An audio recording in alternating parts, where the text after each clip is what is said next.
So someone wrote in and said they liked that brief, terse statement. What is it that government is supposed to do? Well, we're supposed to figure out what the people want and do it.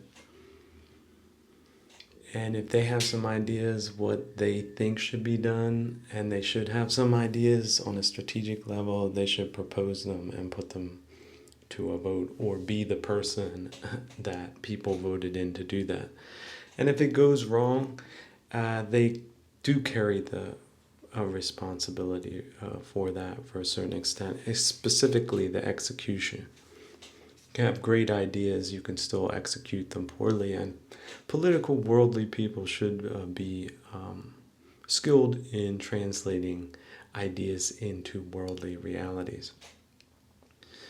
And this isn't as complicated as Abbot Piaggio's scroll machine that he invented in 1756 for the Vatican Library, right? Because, to unroll ancient scrolls, it's a pretty big deal. And so he invented that machine. Well, government models of the future, they need to be redesigned to be streamlined, to be in touch with what's happening now, but also not get swayed by AstroTurf and other psych lab kind of subversions, which since 1917 have just been par for the course in the West. It's not happening. It's not happening. You're in on it. You're in the cult. They're in. They're big-minded cult that if you're off-key, they ideologically box you in and cancel you for life kind of people. Big-minded, right? Always talking, always criticizing Christianity.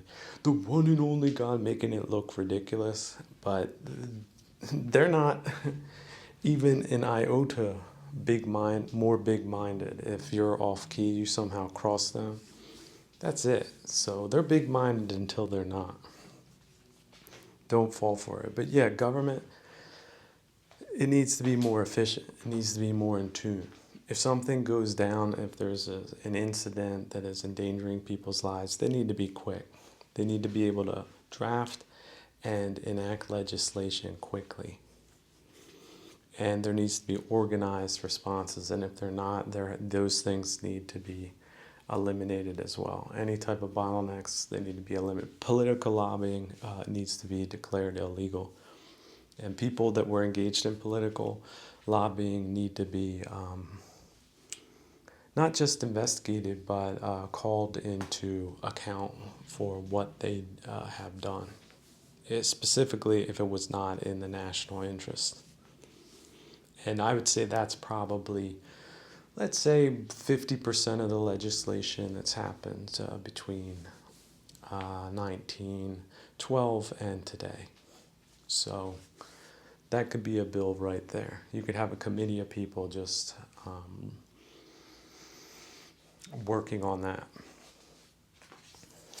Because it's just like life, okay? Let's think of the government as some type of living being. It starts off young, it's fresh, it's dynamic, it gets old, and then it gets all different types of diseases. And if it's not able to adapt and renew itself, if it's not able to go through a Negredo period and then integrate all of the things and discard the bad and bring in some new good things, then yeah, it's not gonna flourish, is it? It's probably gonna go away. It'll become a Somalian type of husk. It's or Haiti. It's a country on paper. The reality on the ground is you need to talk to some guy with a gun who may or may not be affiliated with irresponsible third parties of a hostile geopolitical nature. So, if you were in nursery school and you want to just believe that everyone's nice and everybody's going to get along and we're all just going to sing our way through this when despotic countries have ramped their nuke and navy productions to the 10 and are sending drones, tanks, rockets, whatever they can over borders that were long-standing and recognized legal things, then you have another thing coming. If they're going to do that, what do you think they've already launched in the form of civilian and political kinds of schemes? And now that people are finally thinking, "Oh, we're in a Cold War," well, maybe that we were in that since forever, and it was never cold until now. People are beginning to realize how hot it is, hot and cold. So having people that don't know what they're doing in leadership positions is an existential danger to everyone living in your country and your way of life, and much more than that, entire future of this planet. So you think that's, you're back to reality TV. I think you better think twice about the type of suckers you have representing you and why that's the case. Why the greedy people that put them up to it should continue to have some type of legal impunity, because that's not good for anyone else except them. And they do a lot of things to make your life worse, even if you don't know it. So that's why ethics was so prized in politics. And then if you were discovered to not have them, that the punishments were so great that even the boldest of criminals would have balked at the kinds of things that have happened in this day and age. So you want to survive, people, you need to take this a lot more seriously. And democracy is not the worst system out there. And it was something that was achieved by great effort on behalf of our ancestors who were very worthy and wise.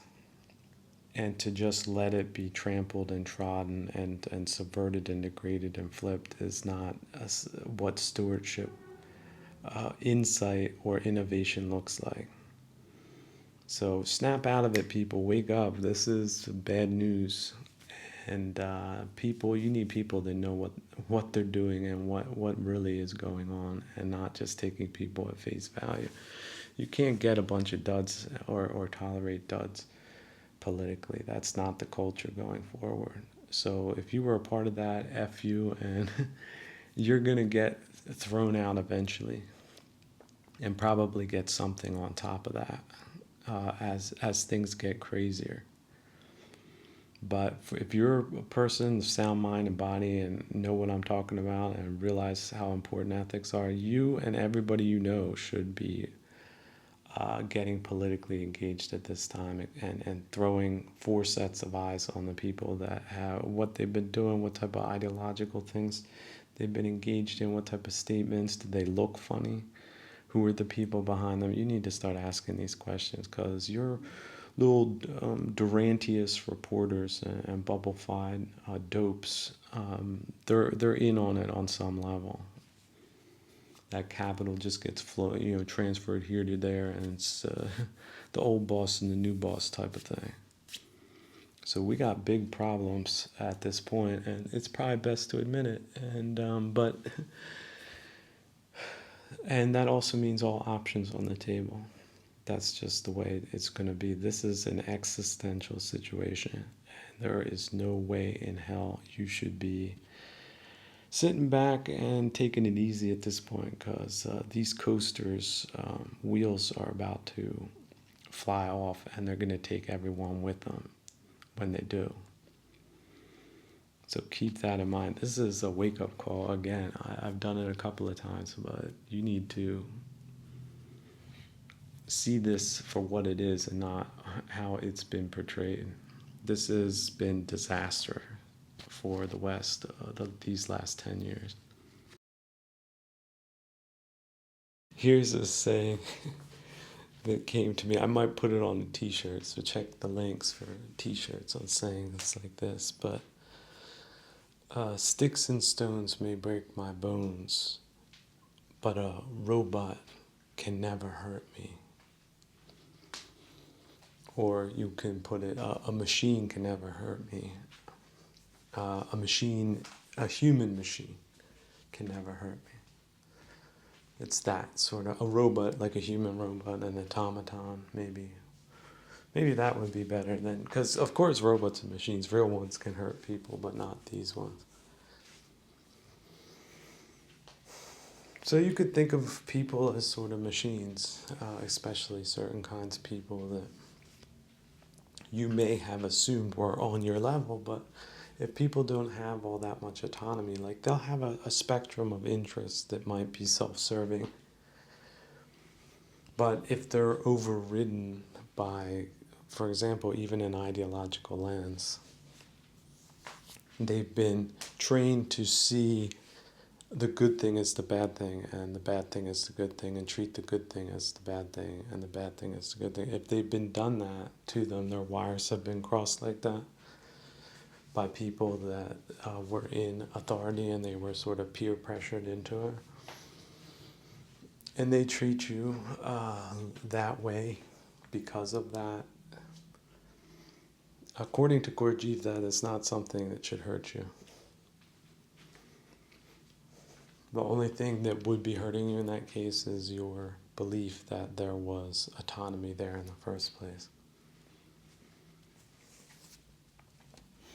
And that seems weird and strange and extreme at first glance, but stick with it for a second and get into the Gurdjieffian concept of that, and then just reflect on your own autopilot kind of way of being if you're not very reflective, and many people aren't.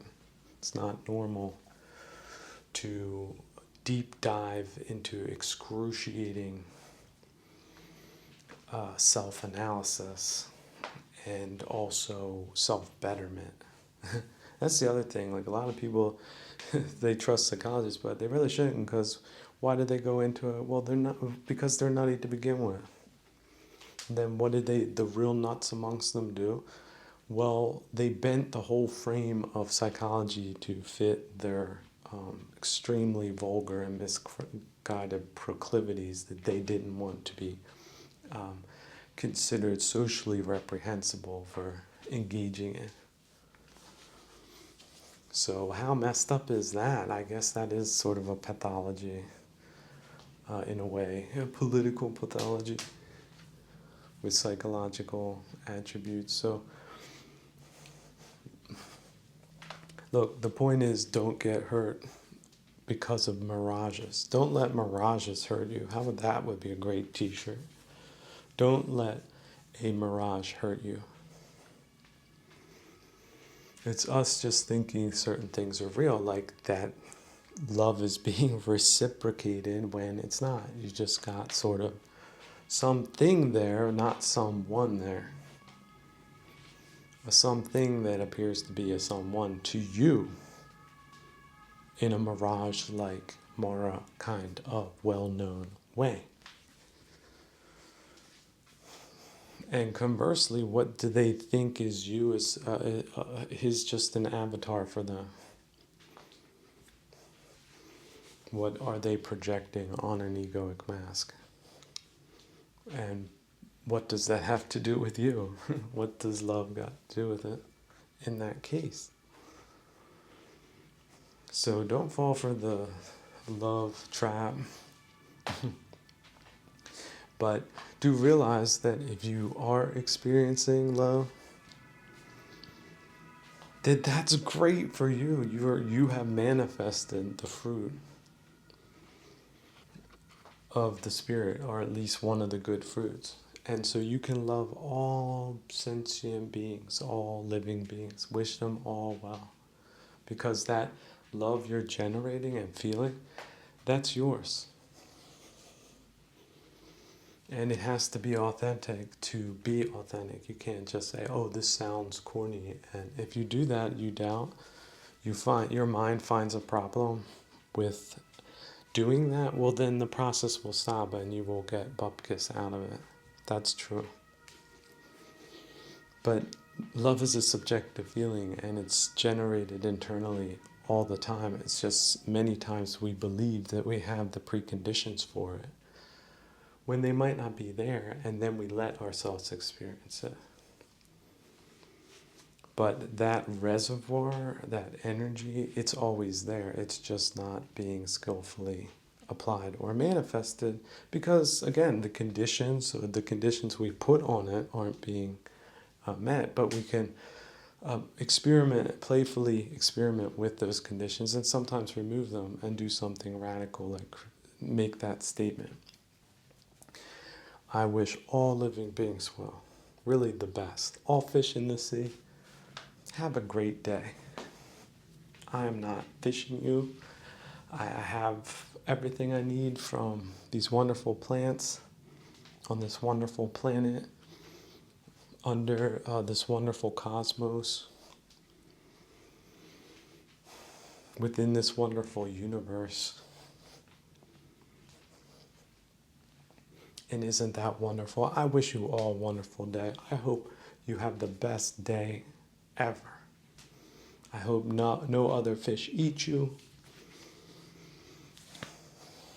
Well, I don't know how far I want to go into it. I don't want to make it absurd, okay? But even by making this absurd point, what I'm trying to do is say, put extras on that. Don't put extras on aversion or ill will, because that's easy too. And then what do you have? What type of bag are you holding? Your normal bag, full of treats and delights and dissatisfactions and aggravations, is that right? Well, you can keep that bag. I'm going to hold on to the trick or treats. I'm going to sort those little buggers that you are sporting out. And I'm just going to keep the good stuff, and that's the only stuff I'm going to engage with. The rest I throw away. And it's weird. Sometimes I put in my hand, I pull out a whole pack of stuff that I really like to eat, and other times I don't. But that's when I have the skill to decide what I will engage with and eat and what I will not. And sometimes in the bag I can sort of feel like around. I know the certain go-to products that I like, and of course I can be deceived by a wrapper from time to time. But then I have a second boundary or process of review, and then when I open it, then I taste it. It could taste bad, even if it looked right. See, sometimes it doesn't look right, then I throw it away after I unpack it. Sometimes I bring it to the nose. Smells all right? Okay. Then it goes further. Bite into it. Does it taste all right? Ooh, surprise. It was a mirage. So what do? Spit it out. You don't eat that. Not going to be chewing on a mirage. Something in the past, some anxiety in the future. They're going to take away all these hundreds of millions that my t-shirts have sent my way. Oh no, I can't stop doing this. This gig is all about this gig. How do I scale this gig instead of here and now and none of that jazz? So it does run counter grain in a way to how we are conditioned to see and operate in the world. But you need to see it as a way of reclaiming your humanity and your essential self, which is really the essential point of being on this planet, which is the spiritual journey and not some type of material shell game, some type of endless treadmill of aggravation until we die. That's not how practical philosophers of all people would ever end up being, if they could ever help it, and they can. So let us thank Gurdjieff. Let's tip our hats to Gurdjieff and Epictetus, right? And a couple of other highlights of our culture that are pretty much unknown. Because people step and fetch it, they just need to move and not think, according to people that have other agendas. So why should we expect to be educated by others and have it offered to us on a silver platter when that's never been the case in all of human history? And yet look at how much we have at our disposal to orient ourselves towards a wholesome, skillful, fulfilling, meaningful, say that word, Meaningful. People, don't tell me about your bank account. Tell me how meaningful your life is. And if you have to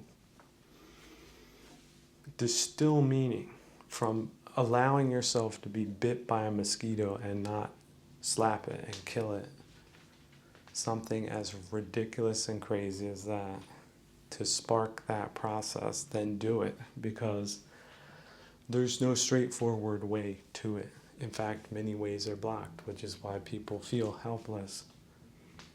I get it.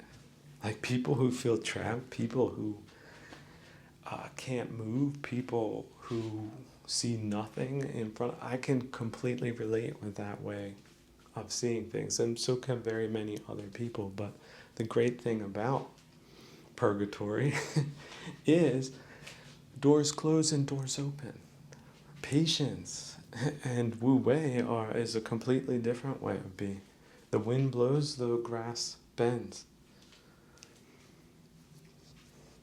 Next day, the wind's not blowing, the grass is the way it was before. Flexibility, patience, allowing things to manifest, allowing things to change, not grasping, not holding on, not trying to control, not blaming, not deflecting, not wanting more, not regretting, just editing. You're not the robot, you're the programmer. But you have to program and debug. Here, I have decided, according to the aim and the plan, to initiate this program. By the way, programming is so awesome. I love it. I think it's something people should look into. It's just a use of language that is executable. It's marvelous. Can't say enough for it. But more as a hobby, playful experimentation, people, not as necessarily as a career.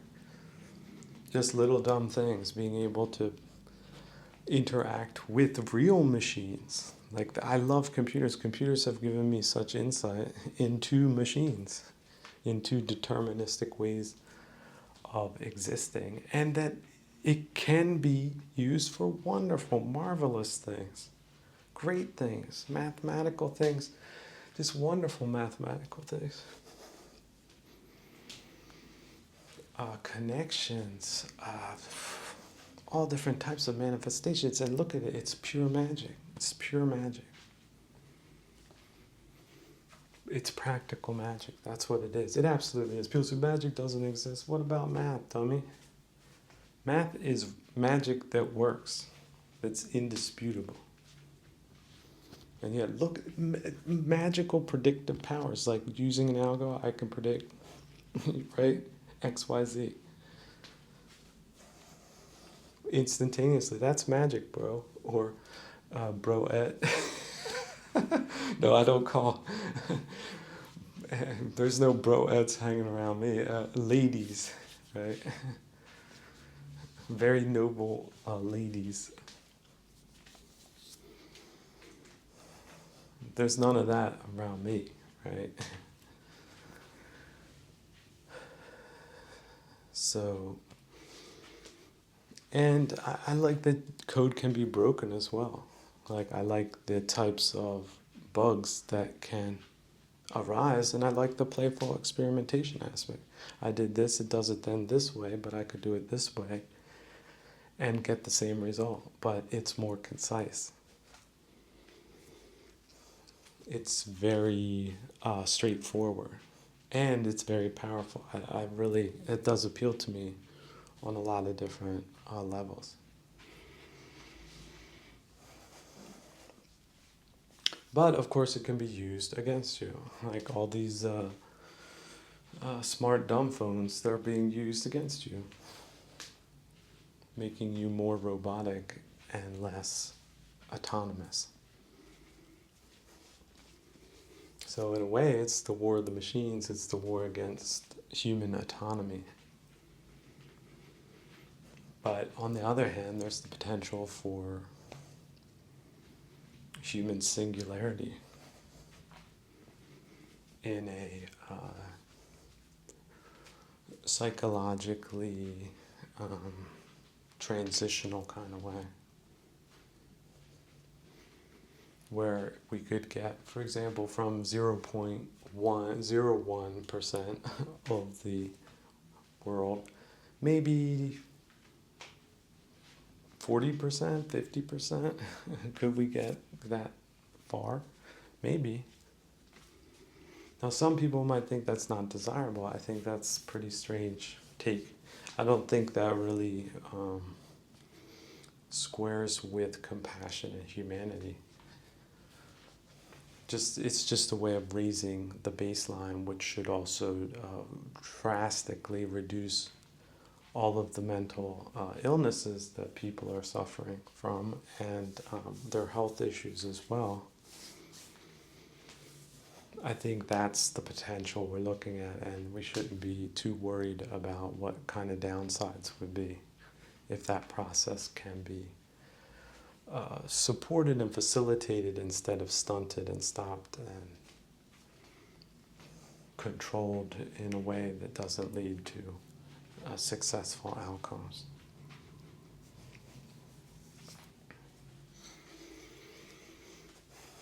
But of course, yeah, paranoid and also ill will consume type people, what did they do? Well, they also project all of their worldly twisted fantasies on things like that, instead of seeing it as a good thing with good results. And you don't get that without the 5 precept foundation, which is a virtuous foundation. I think that's another reason why so many of you are blocked up and stopped up, and our baseline is way too scattered and way too hectic.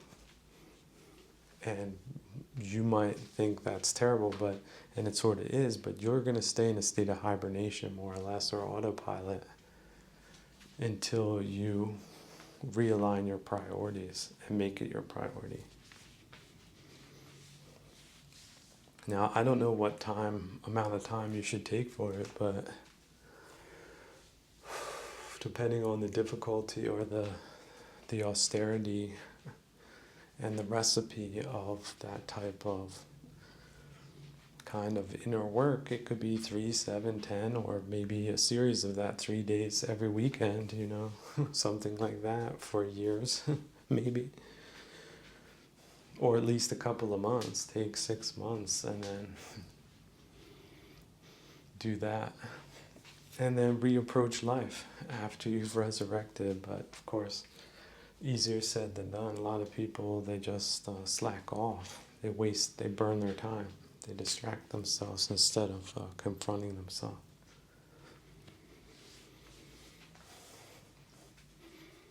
It's very easy to fall into that grooved road, that grooved path. What is comfortable is good, but the discomfort zone disagrees with that. That's what you have to do sometimes. You have to get these damn monkeys off your back. Go cold turkey on everything to just get 1 or 2 of these monkeys off your back. But sometimes you can get lucky and they all get thrown off at least for a little bit, and then you can take them one at a time after that. Because it's that egoic engagement that you require to do all these things that are keeping you in a state of ego capture. When you can't eliminate these things unless you unpop the ego cork and let this stuff flow out and burn. And like I said, it's as slow as molasses kind of process, which is why people give up. They don't see any results. They feel a lot of suffering. They think it's pointless. They think it's endless. And they give up. Jung said 40 days and 40 nights. So I'm not going to say that that's everyone's case. But it just should expand what you think is possible. Like, it's not going to be done in 3 days. If it's done in 3 days, you should just consider it a miracle. But some people have experienced it without even trying to do it because of the extremity of what they might have experienced. It triggered it. it triggered a Negredo process for them. They just didn't know what was happening to them. But those are naturals, and that's also pretty coincidental. And Daga's kind of fortunate, which is to say, unexpectedly, paradoxically fortunate psychological outcome. It's certainly not typical, normal, or common. Whereas with skillful practice, with serious dedication and authenticity and sincerity, you might have a break-even chance within a certain amount of time. But of course, as time goes on and your authenticity and sincerity increases, then your chances are going to go up, but it's not 100%. You could have all different types of other things blocking you. In fact, it might not be your time. Like, you'll hear this and it'll click and you'll be like, wow, this is it. This is the key. This is why I bought a t-shirt and sent some coffee and did a high five for myself because I figured all this stuff out. And I got such a jump start and didn't get sidetracked by charlatanism or politicized goose chasing. And then you're going to see me in like a year or two and be like, hey, I did it. I'm free. I'm integrated. That individual, what is it? The individuation process, no problemo. That's really lame, isn't it? It's just so easy.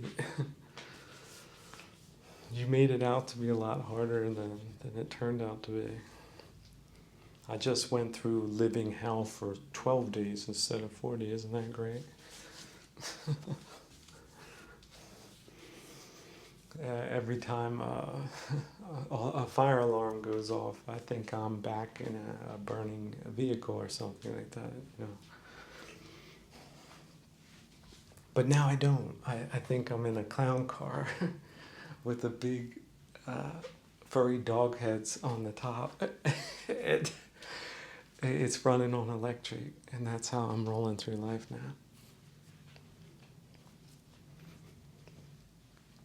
So, t-shirt. Robot, sticks and stones may break your bones, but robots, no, sir, or ma'am, they shall never hurt you.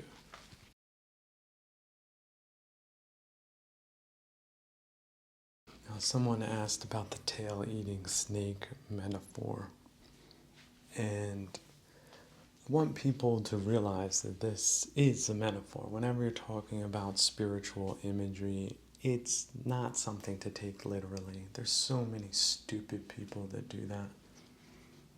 It's so annoying. But that's purgatory for you, right? But what it does convey is sort of the animalistic, inscrutable nature of individuation, the slowness of it, and also the discomfort, and also the Negredo kind of utter disgust and disappointment, and in fact, not really comfortable kind of procedure that's sort of happening on a plane that is beyond human comprehension. Now, here's the other thing. You're not swallowing the tail in many cases. What you're doing is doing it in reverse. You're vomiting all of the utter and crap that has plugged up underneath the ego that you have to get rid of. It's a purification process. That's the way to think of it. So you're actually, the snake going in reverse, puking out your tail. If that makes any sense. So yeah, when you are feeling the disgust in the Negredo phase, don't think you're something abnormal. That's what it's about. In fact, the Negredo stage, which I like that word a lot, is also called the rotting phase, which just think how nice that is. At the killing phase, that's also pretty nice, isn't it? And then the raven's headed phase, that's something, what they call it too. So, think of a raven eating a dead, rotten rat kind of niceness of an experience that lasts, 40 days, 40 nights if you're in the desert, but could take a very, very, very, very long time. In fact, be arrested in the process by stupefied, misleading social norms, drugs and alcohol, or any of the 5 precepts that you're not aware of or following strictly. You're going to make that phase worse or get stuck in transition, which is a living hell. I think that's something I think people should realize that that's where you'll be stuck. So I don't recommend initiating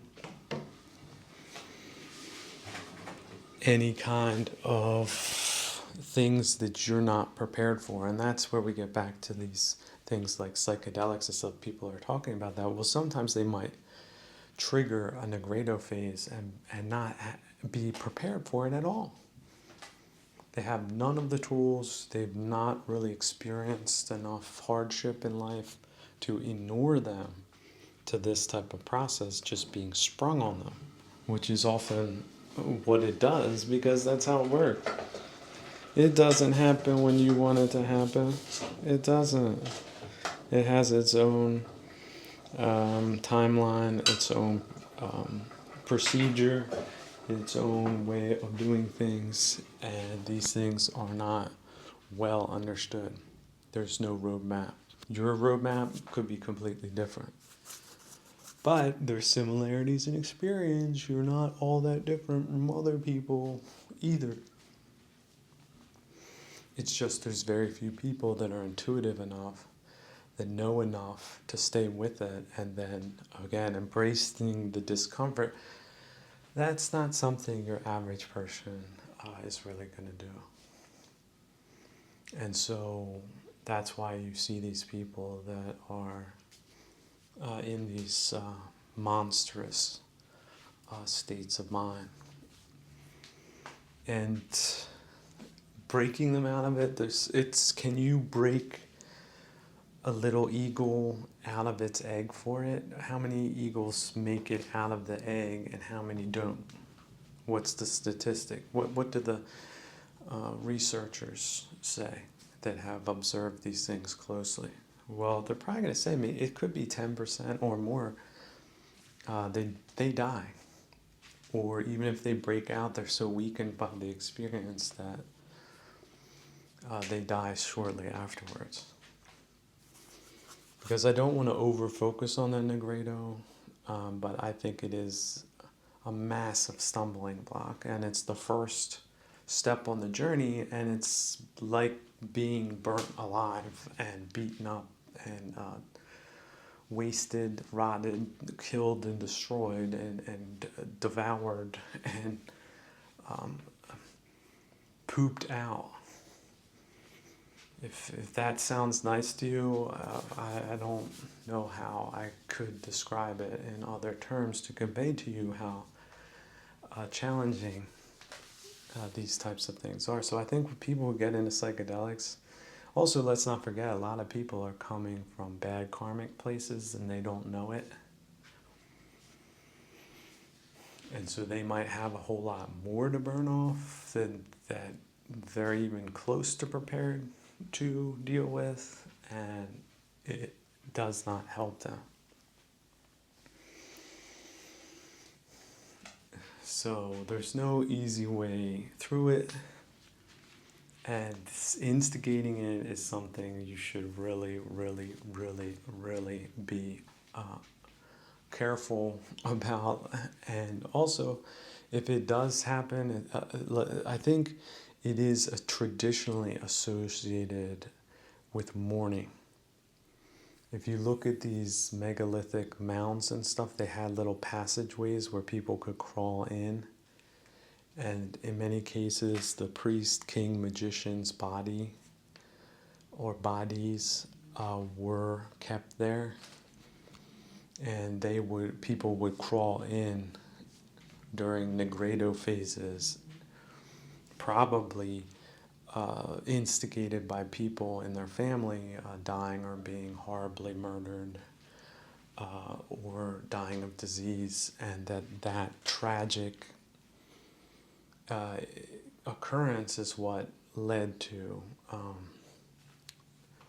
the process being psychologically triggered. And so they would crawl into caves or these mounds and just look at that. That's pretty frightening and disgusting and creepy and horrifying. But it was congruent with their state of mind, and in that state of mind, once you're in it, it's almost like, all right, well, how do I accelerate this? See, the SLY method is not to run away from the discomfort. Just like women in childbirth, look, you have to embrace that pain. There's no other way out. I don't want to have this kid. I've decided differently. Oh, okay. How's that going to help you? Or your kid? I'm not having this. I'm leaving this hospital right now. You don't think that happens? How about if they never knew they were pregnant in the first place? No, this fat belly that I have, this is me. This is mine. I'm not pregnant. What's childbirth? I've been told that this doesn't exist by Lokeites and stooges and morons. Childbirth? That's impossible. I just appear as a perfect egoic machine that should never question anything, and spirituality is just ridiculous. And I don't want this. I don't want to have this. I don't want to do this. Yeah. Same stupidity. That type of personality versus one that is told, look, this is what your body or your mind looks like. This is what happened. You got Humpty Dumped, and the egg has been fertilized. Now you got a little human being growing in you, and it needs to exit the same way it came in. And so this has to expand. This muscle needs to loosen. All this water, like IV bags of water's gonna flow out here, and then there's going to be this thing called contractions, and they start off and then they become successively more. I mean, isn't that crazy? Like, if I, imagine, look at, that's how education works. And then there's a placenta that's going to come out after you push it out, and it could take 12 hours or it could take 72. The child could be properly positioned, or it could be not so properly conditioned, and oh, by the way, you could die. There's probably a correlation between natural infant mortality without modern medicine and people who die during the Negredo process, in the sense that they become completely crazy and lose their minds and stay in that state, like Gollum, trapped in a egoic circle that binds them to a worldly, Loki-like existence. So if that doesn't sound horrifying to you, it should. And then now I said what comes out of the process is an ego. Well, in certain cases that's true, but in other cases it's something else than an ego, and we just don't know what it is until it happens. And even then, it's mysterious. Oh yeah, sure, I'm an ego. Great. A lot of people are not really self-aware of these things because it's not visible. When the kid comes out, it's like, okay, I cannot deny that this craziness has actually happened to me. And look, there's a different person, and wah, they want something. What do they want, right? And then you can start reacting egoically. But in psychological transformation, you have a Zippo. You look externally the same yesterday, before ego death, than you do the day after ego death. But psychologically, you're a completely different person. So in a way, that's scary. And in another way, it's fascinating, and it's esoteric, right? It's not something that is fully understood or probably ever will be.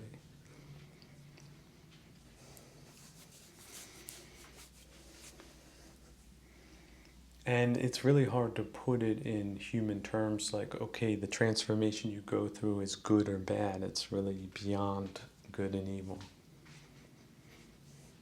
And in many ways, it's beyond our comprehension, which is why the ego won't get us out of it. Just like ego won't get you out of childbirth. It's not. You can ego your little head as far as it wants to go. It's not going to change a damn thing about that whole process. I don't want this to happen. I'm running out of this hospital right now. People do it. People do it. Some people just have to be like knocked out, straightened, because they can't handle it. Can't handle the truth.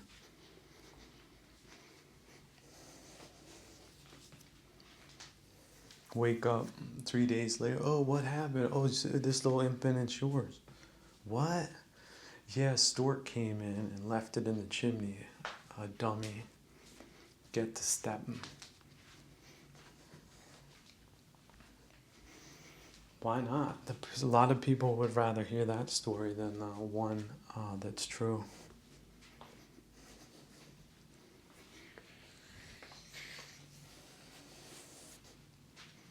So, the universe, it's just about accepting the universe. It's about accepting the human condition. And for me, it's been a very difficult journey, as maybe some of you might have surmised. But purgatory wasn't meant to be easy, which is why my whole counterintuitive strategy of embracing the discomfort zone, not looking for it necessarily, but when it's there, embracing it, is really the only thing that worked in my case. But if you don't have that, if you're not in the Nigredo phase, if you don't trigger it in this life, don't think of yourself as unlucky, and don't think of it as something really special, because it is that. But if it's not destined for you, it's not something you should go out and necessarily go out of your way to also accidentally trigger. But that's usually how it happens. It's some type of accidental or random occurrence that puts these things into motion. And then, instead of egoically hating that process, throwing the brakes on that process, trying to cure that process, you need to do the opposite thing. Now, a priest, magician, king would have known that. Our decapitated, idiotic culture at this time just medicalizes it like everything else that's inconvenient for PMCs, slave drivers, taskmasters, mind benders, Patuginas, you name it, right? They're legion at this time.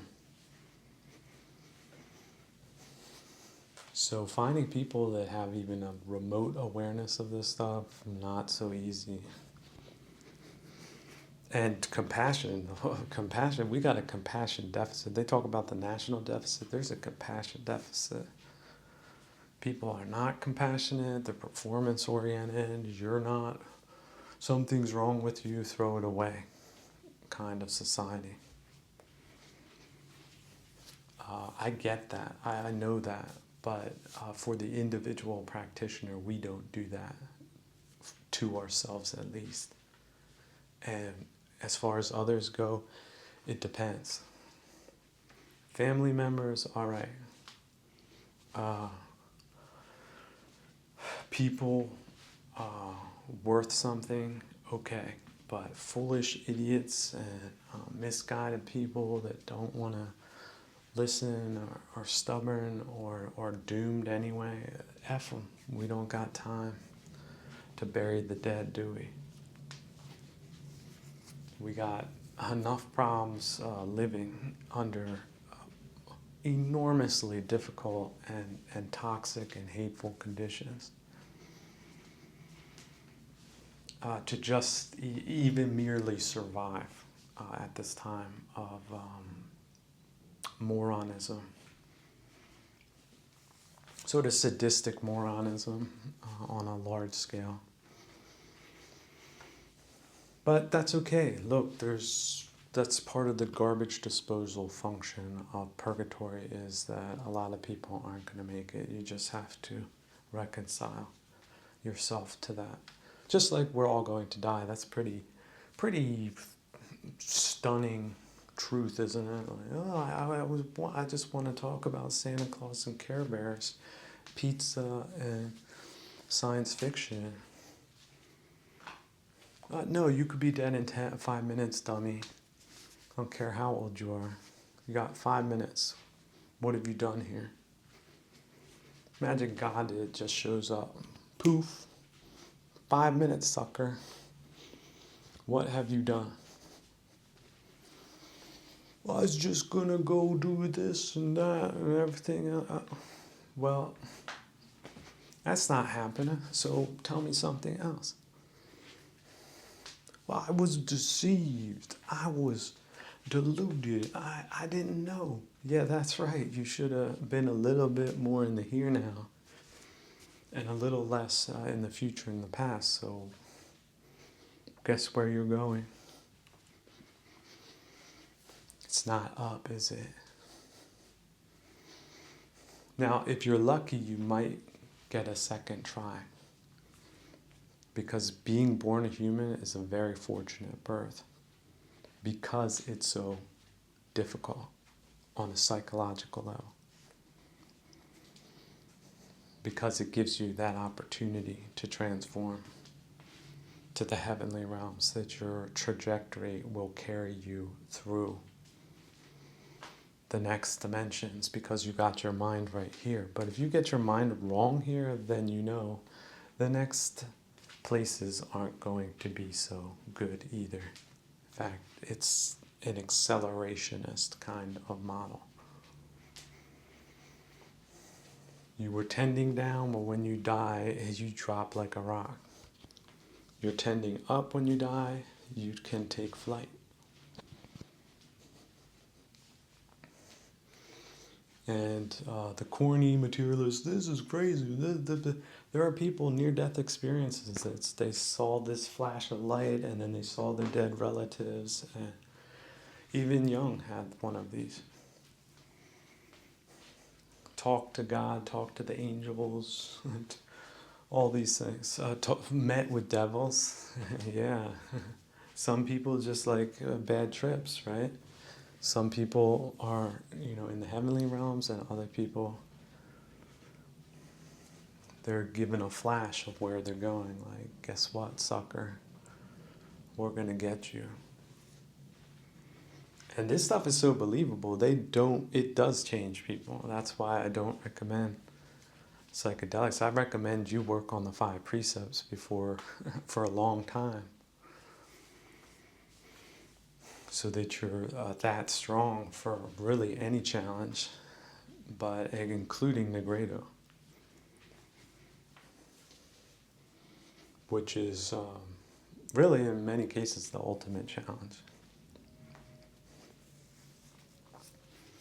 I think psychologically, yeah, you could say that. But it's funny, like the alchemists, they have these 4 stages. They just name it like 1, 2, 3, 4. Do do do do. So easy. It's like impossible. It's like, climb up the rock face with no ropes and set your own top anchor on an overhanging cliff of 20 degrees and during the winter, and then you're done. Okay, sure, I'll do that. uh, yeah. Who was it who said that recently? I think it was just some type of transpersonal psychologist said that only they estimate 0.01% of the population make it to a level of supernormalcy, supernormal integration. With those odds, like, who's going to go in a casino and bet on that? Now, I think one of the reasons for that is that we have such a diametrically opposed culture to enlightened spiritual practice. I think in other times and other places, those numbers were higher. But in our time, that wouldn't surprise me at all to know that. I mean, it didn't surprise me to hear that.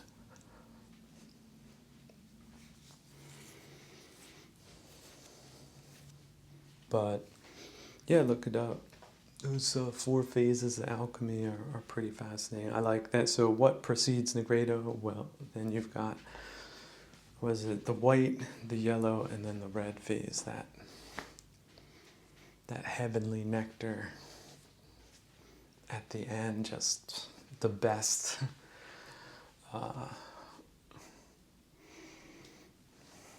The absolute best spirits you could possibly drink, on tap, unlimited, and looking towards infinity, enjoying that instead of burnt Negredo. That's got all different types. Think of probably sulfuric acid. Think of all the caustic and acidic, just bubbling, all that. That's where their souls are going to reside.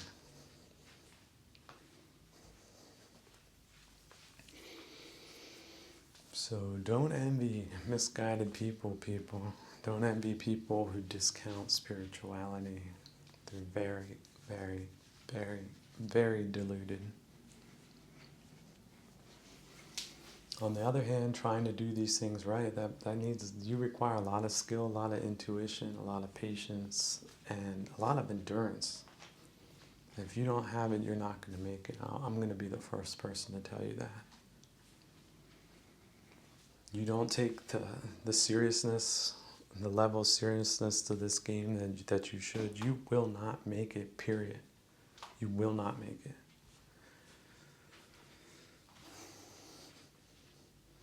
So, get practicing, people. That 1 meter monastery, that is your spiritual gym. You don't get the results, you're not going to climb that rock face called life successfully. And your metrics, success metrics, need to be spiritual, not material. They need to be internal, not external. And we're given a bum steer at this time. We're sent in the opposite direction. And the door is closed and locked behind us. So the numbers might go from 0.01% to 0.0001% as these numbers of bipeds skyrocket under Loki-like conditions. But we'll see how things shake out. But if you're on the path, count yourself lucky. And help where you can, but it's really about helping people that already know how to help themselves, at least on a fundamental level. And there are some people missing that, and they won't be finding that in this realm. So that's just the way it is. Someone wrote back, so, "Oh, 5 minutes to live. This sounds terrible. Why use this?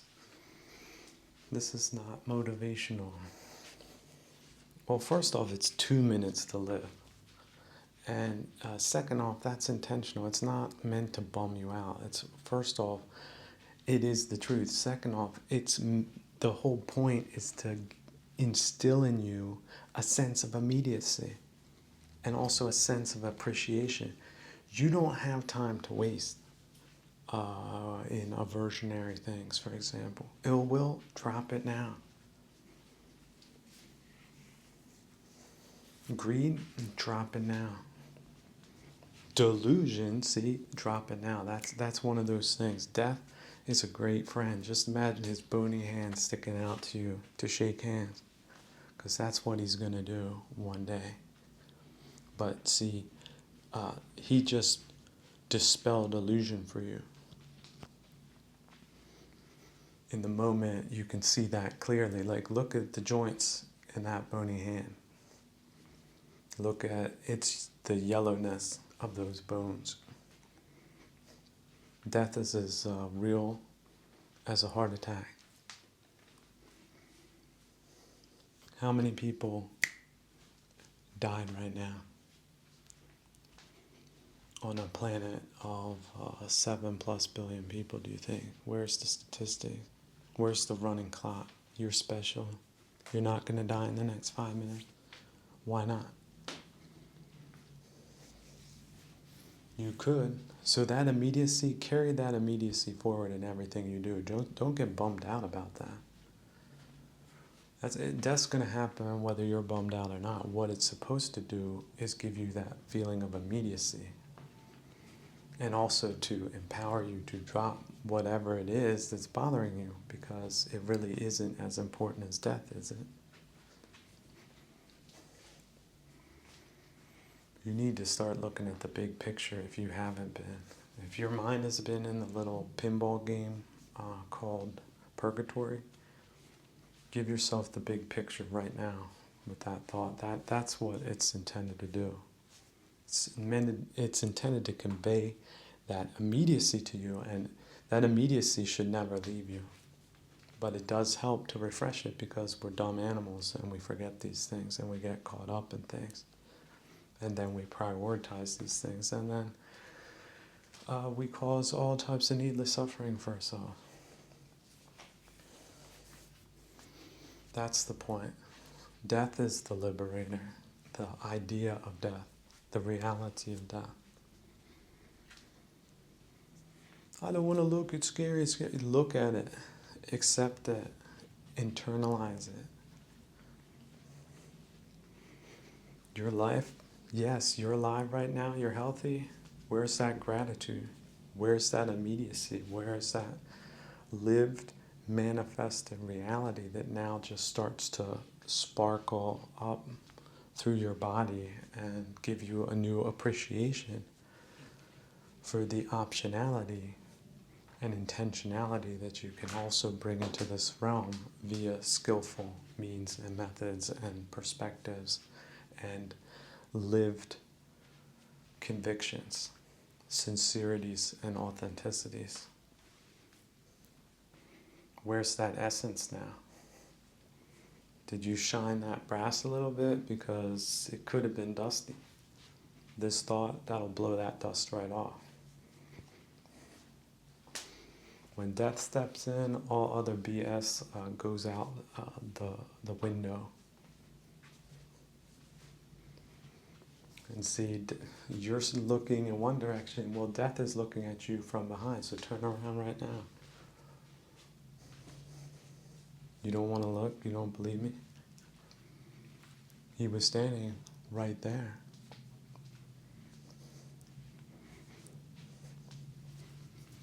He's still there. You just didn't see him.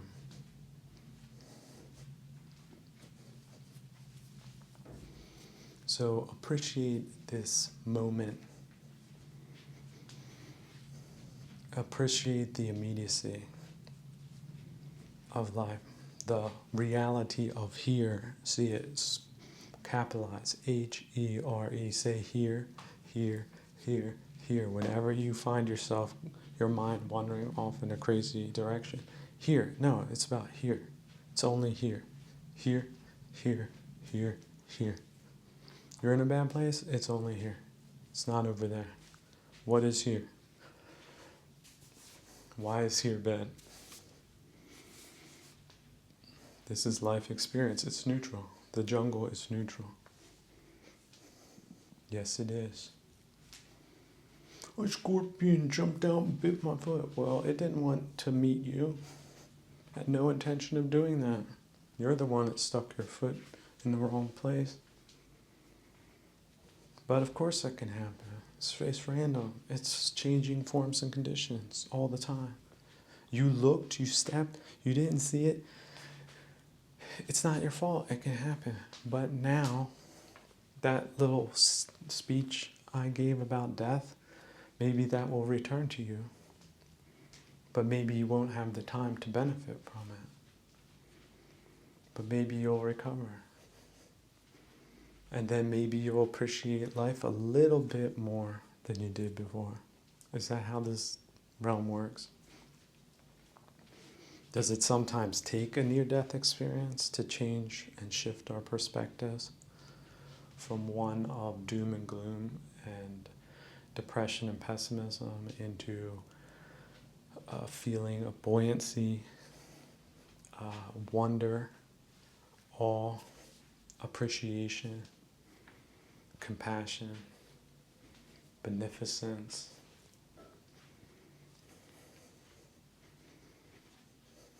What reality are you living in and why?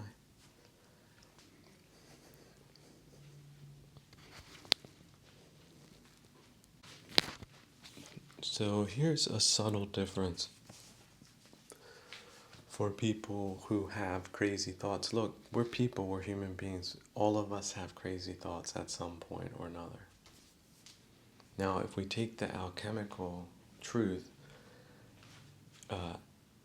as above, so below, as below, so above. If we take the rules of below, which is purgatory where we are, and we recognize the principles of changing forms and conditions and randomness, we know that's true. You walk into a room, those are random people. You did not snap your fingers and have them show up and appear. So the same thing can happen to thoughts. Disidentify from your thoughts. They're not you, they're not yours. They're just a random crazy thought. That's very essential. See, egoically captured people will not admit that everything belongs to them.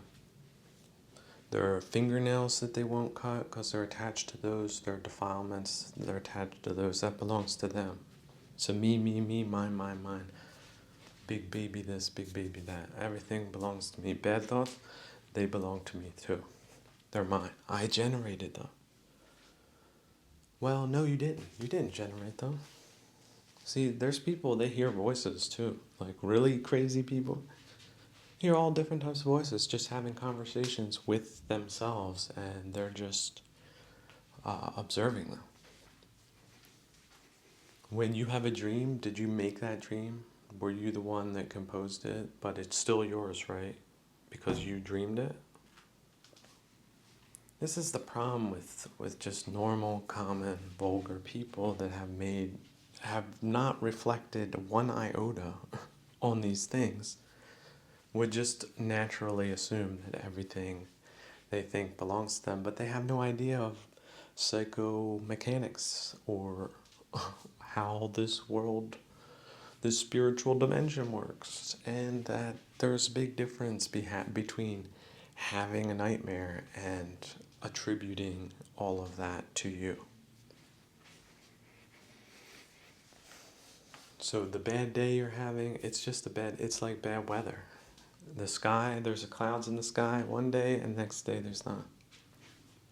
But how do you get through the rainstorm? You're just going to take it like you do. You're going to bust out the Hawaiian shirt and the shorts and flip-flops and go through winter like that? Is that advisable?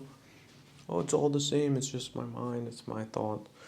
Me, mine, me. Disidentify again and again and again. What is this thought? Is it wholesome or unwholesome? Wholesome? Okay. Maybe I'll entertain it. Maybe I won't. Maybe I'll just let that one go too. I don't need a steady stream of wholesomeness to feel wholesome, because just being neutral is good enough. But as far as unwholesomeness goes, I don't need a damn bit of unwholesomeness. But yeah, some of them are sticky. You get emotionally invested, you lapse into the egoic identification process, which is very easy, very slippery, very autopilot-like. Well, then you're going to feel all that suffering associated with that, just because you create that bridge. You allow that bridge to maintain itself instead of pulling the plug on it. And you have to calm down the horse. Like, hey, horse, calm down, calm down. That was not a snake. That was a stick. That was a shadow. That you got spooked by something outside. But it appeared to be from the inside, because it disguised itself more like in a disguise that you thought was the real thing. Calm down. So you have to calm your horse down, and you gotta let it go. Look, this is just, it's a false positive. That desire for this, just imagine that you got it already, and now you're bored with it, and now you can dispense with it, and you have achieved the end state of satiating desire by cheating the process and not disturbing yourself further about it. What are the basic things you need for compassion as a human being? Food, shelter, and clothing. And maybe some solitude and distance from craziness, including crazy people, because everyone's crazy. If you think about what I said, and if you know it's true, then everyone's sort of crazy. This world is crazy. Purgatory is crazy. But it doesn't have to be overly crazy. And that's where our autonomy comes into play. That's where our skill comes into play. That's where the narrator's position within the psyche comes into play. By being the narrator, the observer, and the empire, right? The person who says, no, we're not, that's a low blow, that's not allowed, so separate, or they get into a grapple, you break them up. Hey, no. It's going back to the rules here. This is a low blow, this is not allowed. And maybe we can just drop this fight right now, because there is no fight, there is no blame. There is just existence and the neutrality of that. And changing forms and conditions and randomness, as within, as without, as without, as within. We know it's true. Why did these big hailstones just start flying around when nobody was expecting it? Why did I all of a sudden start thinking about all of these people that have done all of these terrible things, when there's these other things I could be thinking about instead? Why? Well, why is the sky blue? It's just the way it is. So what is good? Adaptability. Also preparation. Also practice. You're in the practice of letting things go that don't need to be held onto. That rock that's glowing that you've been holding on to, you just noticed it doing a body scan. Oh dear me, there it is again. I'm gonna drop that. And that pain, yeah, it's gonna be there, but by dropping it, you're reducing it. That's the unnecessary suffering. So you have that superpower, you need to use that superpower, otherwise you don't have that superpower.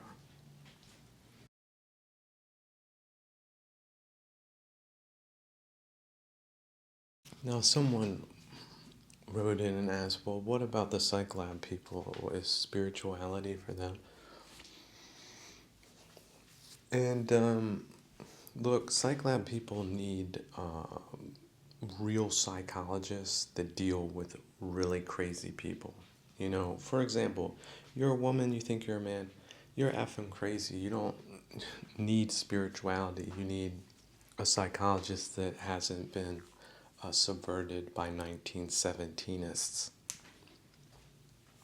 Now, that becomes increasingly difficult to find those types of psychologists because they've taken over the academy. But you might be able to find them. I'm pretty sure you will be able to find them somewhere in the world. And if you have the means to do that, great. And then maybe they can cure you of fundamental brain flipperies. But if you don't have that and you don't have the 5 precepts, you don't have any spirituality and you're not going to get any.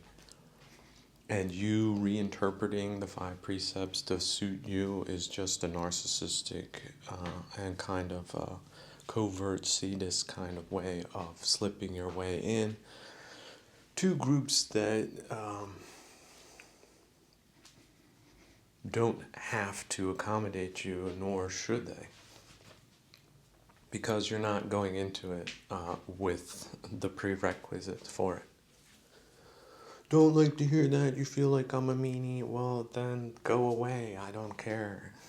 If you find somebody who's stupid enough to take you at face value and listen to your sad story and then how you blame society for being so messed up. Look, on the other hand, I get it. In this day and age, people are screwed up. There are people that are born into bad families, bad times, and bad things are done to them, and they go cuckoo bird crazy. I get that. But how does the Buddha see that? He sees that as karma.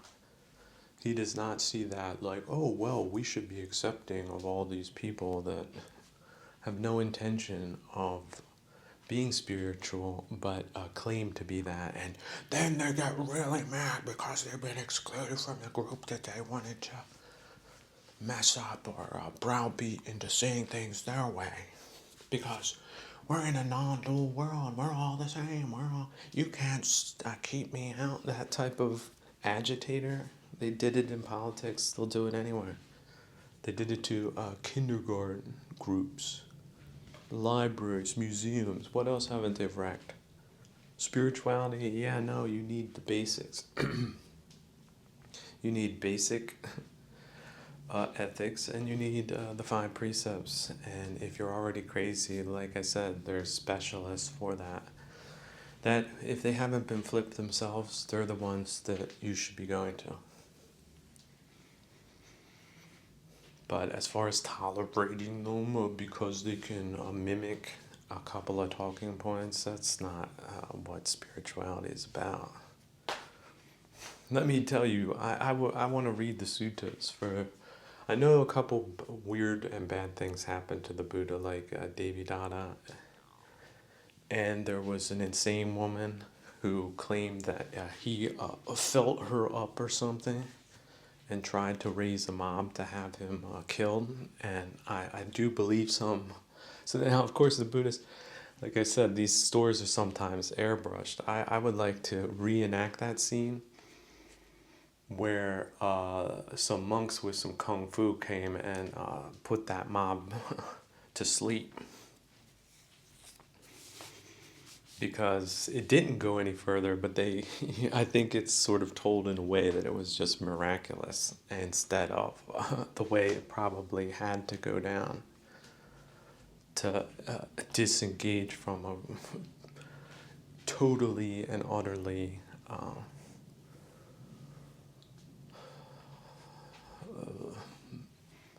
ridiculous situation.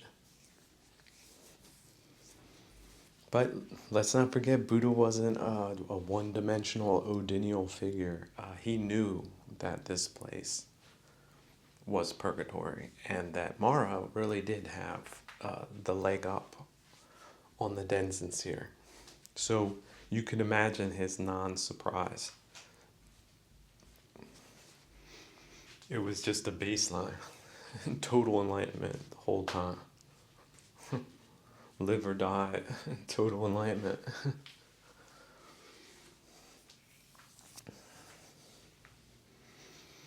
So yeah, we got screwed up people, we got screwed up psychologists, we got screwed up sociology, we got screwed up politicians, we got screwed up business people, a lot of screwed up people, a lot of screwed up people in old India too. Some of those stories are great. I like the one where a Buddhist monk was captured in some king's torture chamber, and they put him in some type of boiling cauldron, and the next day he just popped right out.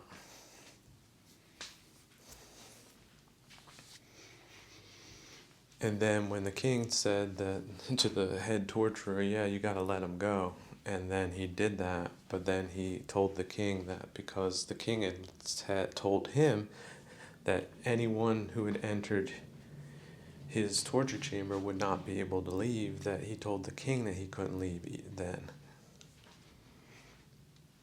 But that didn't work out for him in the end.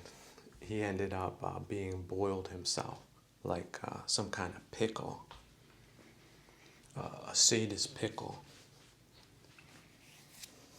So it has not been sunshines and rainbows down here ever. But spirituality, look, these spirituality people are corny to me. Let's also not forget a lot of them were counterculturalists. Anybody affiliated with counterculture in any way, any of these ist or ismists, they're done. They're the definition of stupid people. Foolish and bad. Organized and aggressive. And there's no part of Buddhism that gives even a iota of space for people like that. They see them a mile away. So, but they've done a job on Christians, haven't they? See, that's why I say you shouldn't have like dogmatic brand loyalty necessarily. A lot of people saying they're Christian, nothing Christian about them. I've read the Bible, yeah, whatever. Yeah, sure you did. What do you understand? What do you do? You're Christian, you're just big nothing. You're a gas bag, you're hot air, you're nothing. Jesus would spit in your face.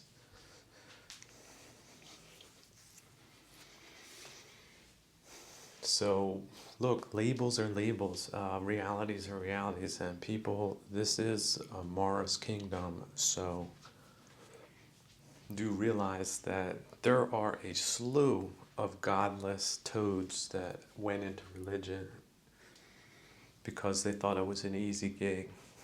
And like I said, they like to dress up and pretend, and better than that. It really turns them on. But yeah, also always presenting themselves as holier than thou. If they can get that position, they will jump over dead bodies to do it. This is how deranged a lot of people are. So you need to have your wits about you. If it's that way, that does not define Christianity. That is just charlatanism, and that flavor of charlatanism, nothing more. Or a lot of people doing that, well, that's their own damn problem, isn't it? Do your own due diligence, your own investigations, your own kinds of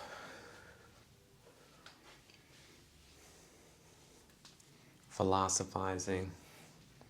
But make sure that your religion, if you want to call it religion, is practical. That it's a practical philosophy, which is to say it leads to wise decision making, wise outcomes, and also wise states of mind.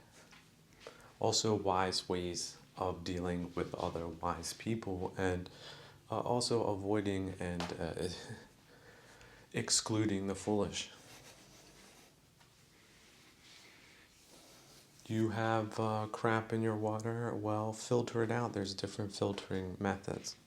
I like one. If you're caught on a deserted island, you get some, let's say, fine sand at the bottom of a bag, and then you get pebbles, and then you get bigger rocks going up, and then you pour the water over that, and it drips through it. It's your filter, and all that gunk and crap and insect larvae and amoeba. Oh, don't forget the charcoal towards the bottom too, because that has a purifying effect.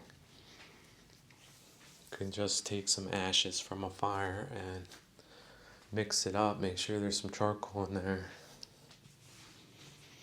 And then what drip drops out the bottom? Well, it's not the crap you put into it. So life, you can see, look at as just a pail of water that you throw into the, or pour into the filtration device. That filtration device you might have to, if you're pouring a lot of water through it, you're going to have to change it out because it could get gunked up. And so is life too, and certainly religious practice or spirituality. Also, beware of these idiots railing against organized religion or their memory war version of Christianity in the past that wasn't true. Most likely, these are people, they're axe grinders. They want you to have an open mind and also to disavow yourselves from your cultural roots so that they can give you the new stuff and also a sense of moral outrage and authority so you can be that torpedo that they are looking for. These people have had have caused a tremendous amount of damage. It's a subversive hybrid attack. That's the way to understand it. Who would be so diabolical? Well, 1917 is they're so well documented at this point that it's indisputable, except for political agitators, liars and stooges that might be personally invested in the narrative because they have blood on their hands. These Durantius, they have an ocean of blood on their hands that they might want to just reject from the standpoint of it might causing an existential crisis for them because their identity is wrapped up in it. So what should they do? Disidentify, and they're going to have to repent. Yeah, you're going to have to throw yourself on the ground. There's Tibetans, they do like a bowing pilgrimage where they will bow and then stand up and then throw themselves down. They bow their way forwards through the Himalayan mountain range for miles on end. And some of them die.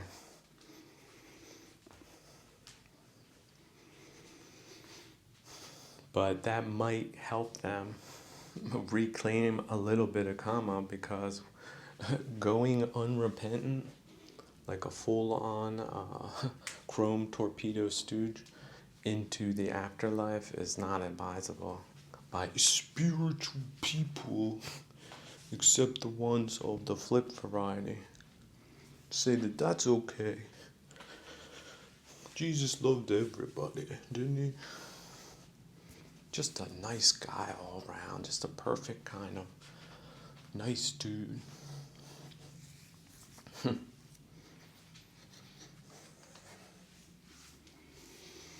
So yeah, don't get caught up in these labels. Essentially, there is no beef between Christians and Buddhists, and there's a lot of commonality.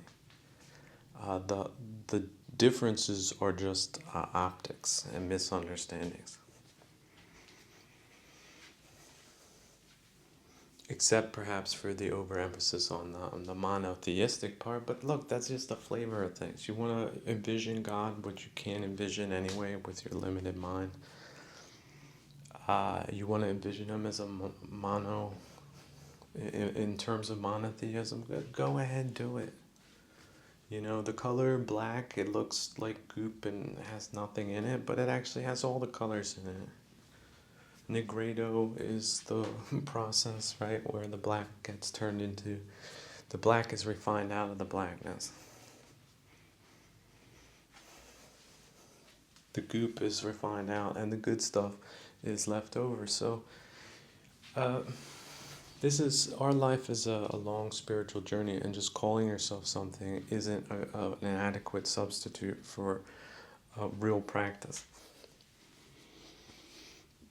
Today, if Benedict came back in a time machine, would he be more aligned with Theravadan Buddhism or these weirdo so-called Christians of today that have no practice at all, that sing a couple songs and throw some water on them, and meet every once in a while and talk about nothing but nonsense?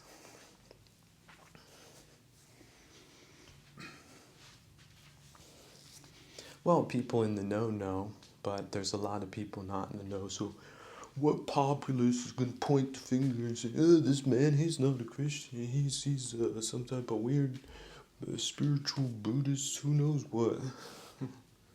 Well, look, I understand people are skeptical about spirituality in general because of all the 1917ist activity, but surely Christianity has not been spared by that.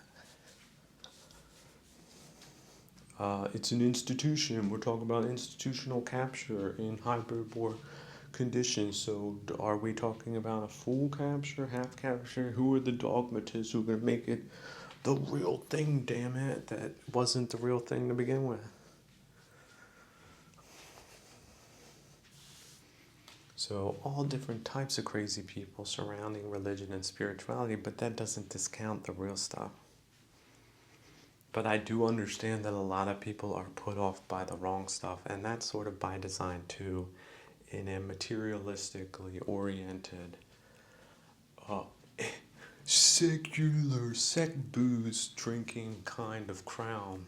They have all these preliminaries they need to pull off their psych lab bamboozlements. That's another thing. They have a family on. I was listening the other day about Timothy Leary and the whole. Oh yeah, they were into the Tibetan Book of the Dead. Well, what did they take from it? It's a total subversion of it. It's stupid. Their take. The real thing is a lot different. Has none of their crap mixed in with it. But they discovered it. They mainstreamed. Well, they discredited it in their time. But hopefully it got people further along on their journey so that they looked into it themselves without the crap on top. But they were saying, yeah, they had a family that was meeting at the university on the weekend. All this stuff like a little cult. So who would be the wig flippers in on little cult-like groups and units? And then how did they deploy those elsewhere? And then what have been the horrible results of that? Now that their little schemerist plots have been given enough time to be so visibly destructive as that it's not up for debate, except in their sort of PR kind of zone, that they would like to continue in a narrative that doesn't coincide with reality. Alternative reality academics. Is that 1917? There you go again. You see the lineage. It always points back to the lineage. Let's also not forget these people are not creative thinkers. They're not geniuses by any means. They're schemerists, psychopathic, sadists, with a narcissist streak in them, way wider than a skunk's white stripe. So who were their thinkers? Well, again, psych lab war criminals that fed them the crap. Couple of those, sprinkling. And then their loyal followers that had to be kept in line at every turn, so that the group, the family, kept together with Big Daddy in charge, some hegemon. Just handing out drugs. They said that, oh, jazz musicians and other cool people would come in and get free drugs. Who knows what else? You ever get an offer like that as a normal person? I don't think so. And if you did, it's probably best that you turn it down. These people are some bad effing news, aren't they? Been bad news for a while.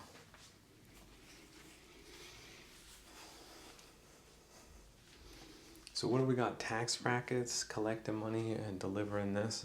Was that their plan too, to sort of make things discredited and non-workable? Is that a spineless sadist kind of way of doing things? Is that what they did? Is that what we can objectively now verify is what they did? And the results of that reaching statistical war crime levels against civilians. West and East, let's not forget the hidden victims of the East that they airbrush out of their narratives. So or dispute, that didn't exist. It's what they say. You gonna believe them? Well, that's your problem, isn't it? But there's a lot of people that do, even if they don't want to admit it. They're in some type of gray zone of disbelief. Naive, dumb, captured robots. So, you know what credibility they have? They got zero. And strange, weirdo people that think that they need to be accommodated by every spiritual group, they're part of the problem. That's the locust of today. A plague of locusts. So, yeah, look, if you're messed up, spirituality is way beyond you. Spirituality is the top of the pyramid. It takes people lifetimes. It takes them years and years and years and years and years of dedicated practice. And again, if you're messed up, you're never, ever, ever, ever, ever going to get there. And it's not about this life. It's not about fronting. It's not about saying, look, I'm so much better than a bunch of crazy people. What would be, is that, how, who cares? Nobody cares. Maybe crazy people. I feel offended. I identify with crazy. Well, that's your damn problem. But crazy people, see, they want to make it everybody else's problem. That's what makes them crazy. Can't solve their own and causing problems for others. I think that's a pretty good definition of it, isn't it? Got a lot of people crazy in your life right now, probably.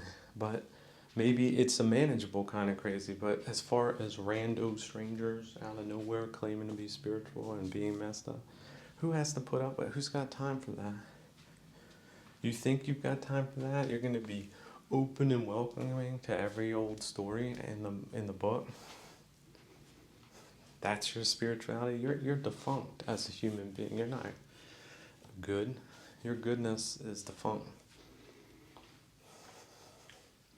Oh, it's really good. I say so. Well, doesn't look that way. And we don't have time for people that come out crazy right from the gate. That's a no-go. Now, the second level after that is a little more insidious. These are people that pretend to not be secularists or curious. They're curious people. They're really curious, academically curious, and then they go in and study, and then they, snitch and mess up the people that were there, cause little disputes and power plays and things like that. Did they do that in the East? Well, why have they done it in the West too? Just claim they didn't do it? Oh, could that be the insidiousness of these so-called smart bully sadists following an AstroTurf program that is easily recognizable by people who have the expertise? How disappointing, how ridiculous, and yet. So, people, if you're naive and spiritual, look, these groups, there's nothing keeping them together, and there's a lot of things that can drive them apart. And softies, I like these softy leaders that then tolerate the terrorist in the group. Like, oh, well, he did this and this, but he's probably still a good person type of patsy stooge spiritual leaders. So don't buy that. It's usually a straight man routine, right? There's the straight man and then or good cop, bad cop type of routine with multiple parts. So don't take people at face value. And look, this is unfortunate when you live in terroristic times that people have these reservations about other people, but that's by design, but it's also unavoidable. Because having these people in groups is worse than not having them in. Or the end of the group, or the flipping of the group into something that has become a toxic bag of chloroform and chlorine instead of what it was intended for. Where they just keep the cover and they've ripped the guts out of it. So, how many churches does that happen to? Then they burn the church down and it's into, they've moved on to Buddhism, and then they can rewrite the history that it was never there. Or it was a bad thing, right? Organized religion was the problem, not people railing against sound religious principles or traditions. So these people have had a maniac ride. They've been backed by the class pigs, the luxury class pigs of Animal Farm, to get rid of their political opposition, and now they're sort of at odds in a way with each other. Because, pigs are greedy, and the certain kind of pigs want the stuff the other kind of pigs got. Why would they say no to themselves? So these nutters and stooges, they set this Frankenstein monster in motion.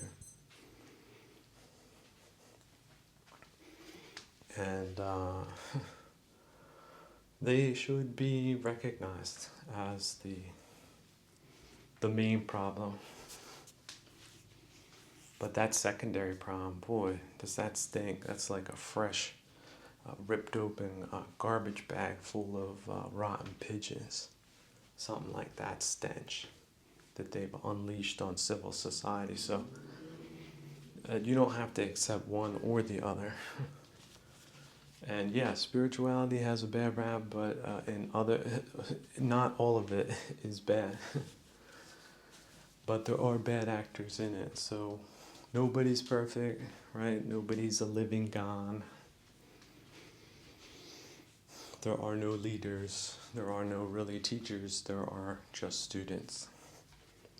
And students that directly receive the benefits or detriments of their delusional or non-delusional way of thinking. Like, oh, everything's non-dual, I'm enlightened. That's pretty weird that they think they know all that. So I would just put them down as delusional. And again, any ism that they use in their speech, just drop them. You're looking at a torpedo that has the temerity to come out in public and say something like that. Or affiliate themselves with groups that use hate terms and ideas and concepts like they do, while claiming that it's the other people that are that. So is that Davo or what? Divert and change back? They're using that technique. Deny, attack, reverse, counterattack. That's what they do. You see it, they're bad people. You question your more authority for them questioning yours kind of people. Politicize everything. Relationships, groups, ways of doing things, words, whatever they can terrorize you into accepting. Framist. Look what type of frame they're trying to frame. Frame a picture, frame a narrative. Only makes sense in the frame. The frame itself is an option. And the better option is not to have it. That's why I like true academia, like true research. It doesn't have a political agenda. If the facts come out, this policy led to 1 million people being murdered, that's it. It's ice cold like that. Who done it is the job of some other person, a historian. But they're not going to falsify the facts. But we see it with C19 that they're big. Any type of fact is open for debate. We still don't know. Nobody's really giving us the answers. We got all these different opinions, and we're just going to say, well, anybody can have an opinion. That's how they drilled these torpedoes as first principles. They think they're smart when they say something like that. No, there's more. There's the truthful kinds of things, and then there's PR AstroTurf water army kind of operators, politically interested operators. And if you can't differentiate from the two, then you're lost. You're a lost sheep. And if you think you're really smart and say, well, there is no truth, well then, yeah. They know that that's what a lot of dummies do. And then, well, then there's no actionable information. So then protecting yourself, that becomes optional too, doesn't it? Well, someone said it's raining and the other person said it didn't, but I feel like it's raining, but I'm going to respect that other opinion too, because that's not how civic society functions. See, civic society presents a truth for public scrutiny and also changes their opinions if new information comes to light. Like, for example, Westerners thinking Buddhism was stupid and foreign. Now we know it's neither stupid nor foreign, that it's essentially a Western religion, if that's the way you want to think of it. But you could also just think of it as a practical philosophy, which is really what it is, which anybody can practice anywhere at any time, and it's still good. 5 precepts has not been known to cause any wars ever.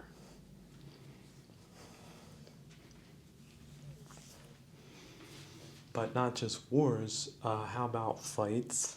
How about incarcerations? How about family tragedies? How about social division? On and on and on and on. The benefits way outstrip whatever negative, false impressions a bunch of Westerners might have had over the years, especially because of the counterculturalist crapheads that were the first ones to sort of launch it for their own nefarious reasons and also misrepresent it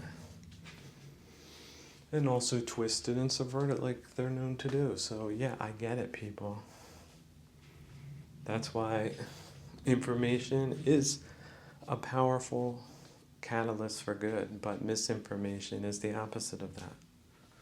You formed your opinion based on misinformation, and now you're thinking and acting the wrong way.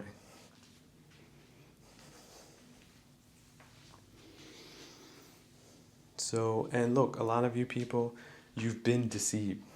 You think it's your opinion. Well, you formulated that based on these things, and now you think that that's your opinion and everyone else is wrong. Why would they tell you something deliberately misleading to waste your time? Well, that's a war kind of measure done by hostile forces, and those forces, the 5th Divisionals, they've been active in your country since 1919. And whatever country that is, just any Western country, yeah. So, were you born before that? What do you think the eggheads know about that? Would they dispute that? What about all those super duper dumb administrations that came in with a fresh crop of dummies? They held on to that, or were they watching cartoons instead?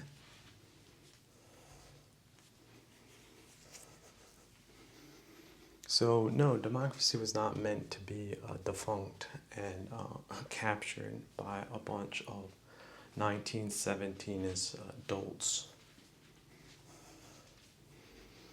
And yeah, that ideological component, it stinks like blue cheese on asphalt in August. So once you smell it, that's it. It's a wrap. That person is not on the right track.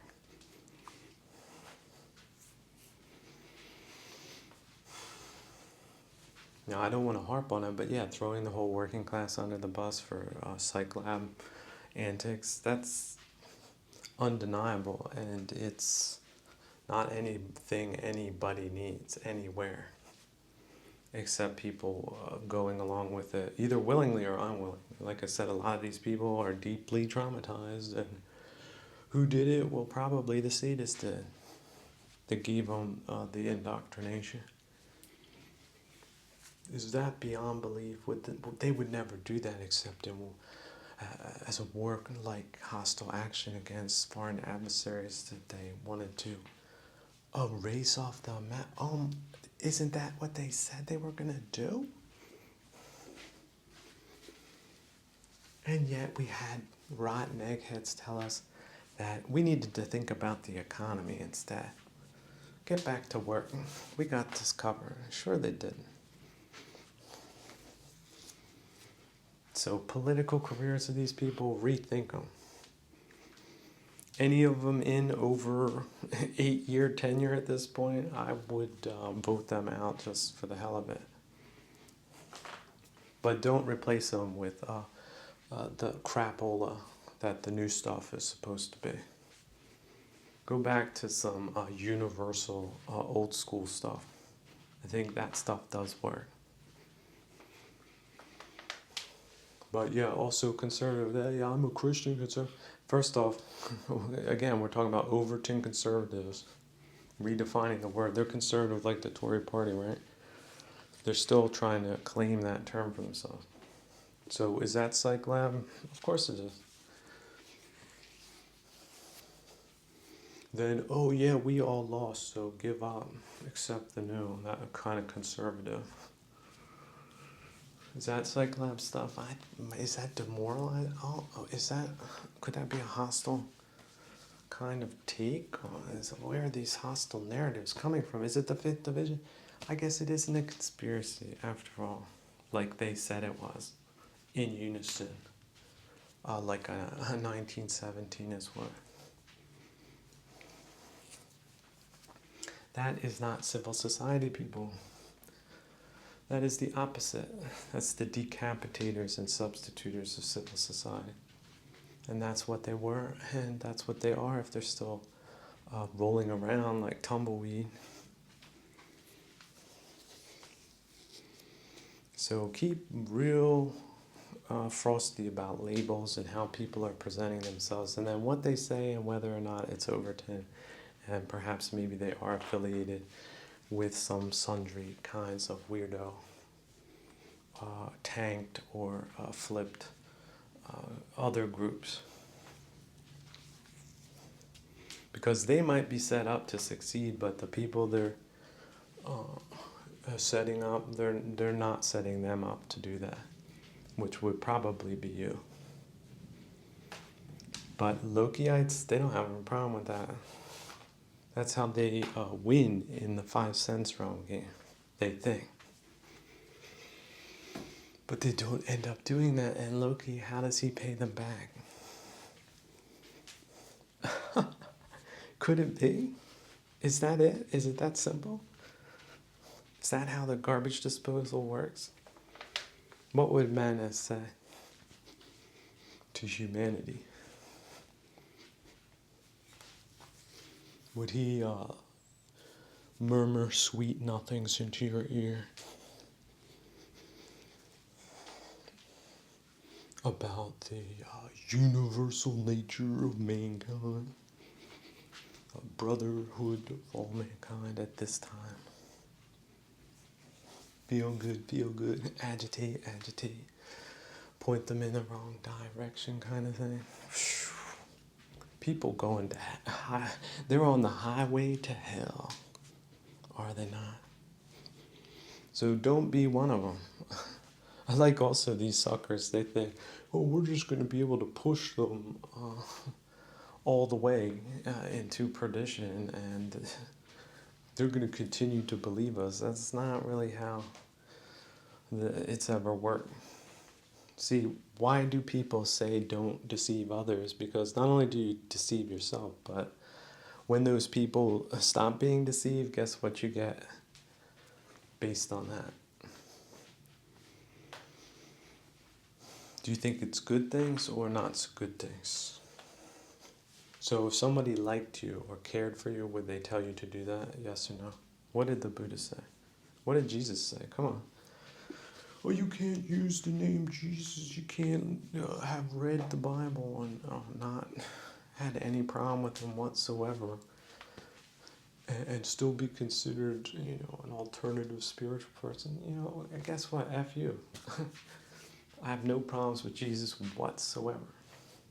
We're best friends. Now, I don't claim to have understood everything. In fact, quite the opposite. I remain an eternal student of practical philosophy. Because I really don't care about all the theories if it's not a practical philosophy.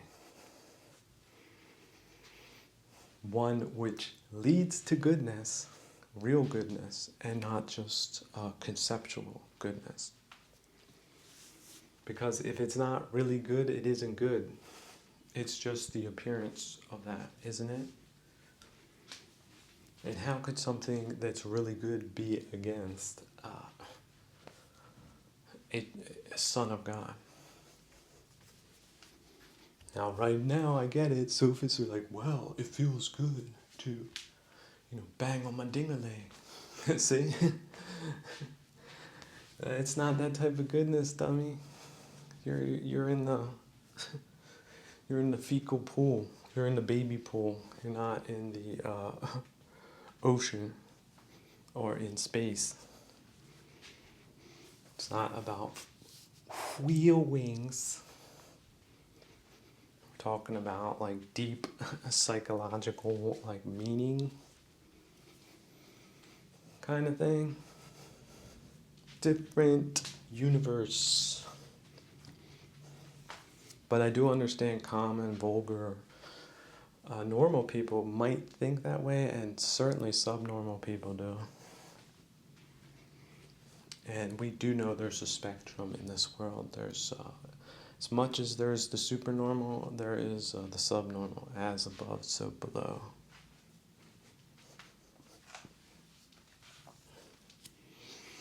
So, but what determines the time is how much the good people can get accomplished versus the bad people.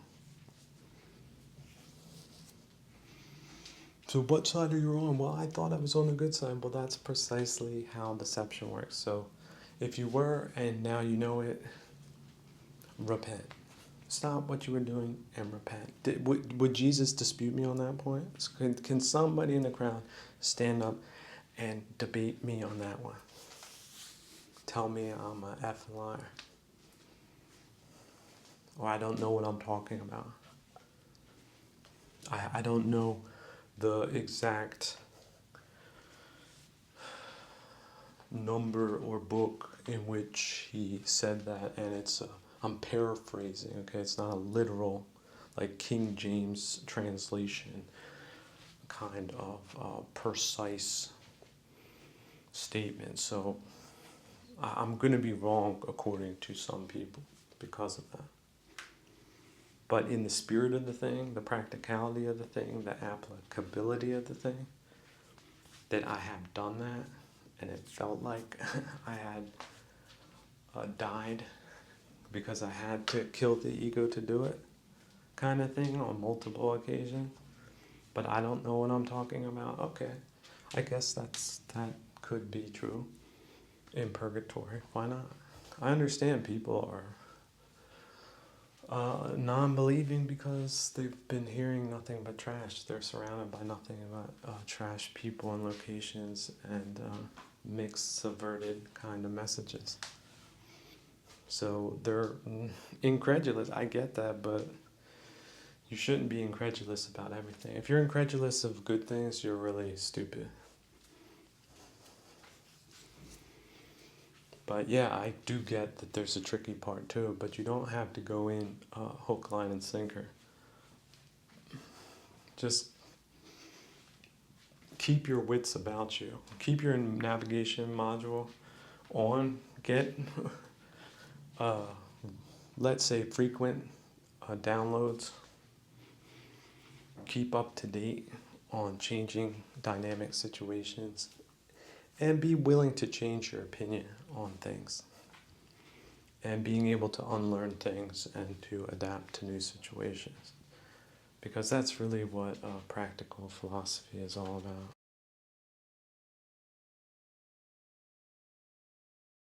Someone asked about the Trismegistus kind of personality, priest, magician, king, and specifically about priest. And then I thought to myself, what is a priest, or what was a priest?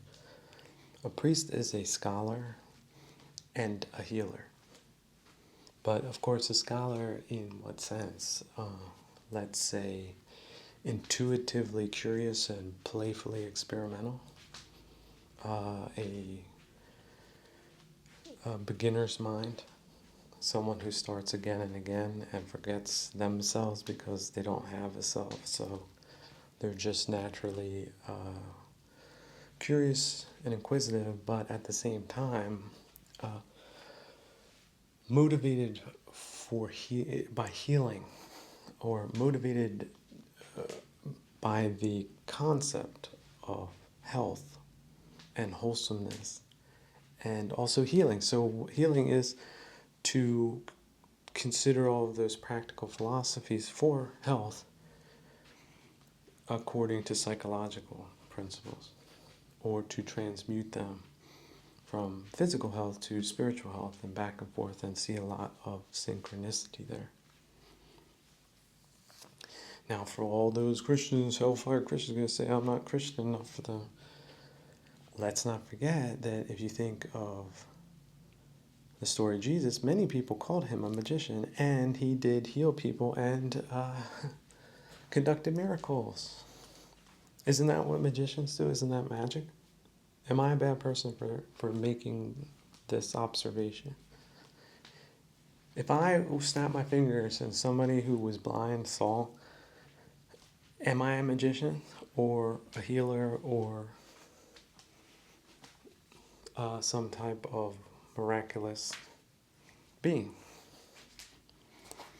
Where's the separations there?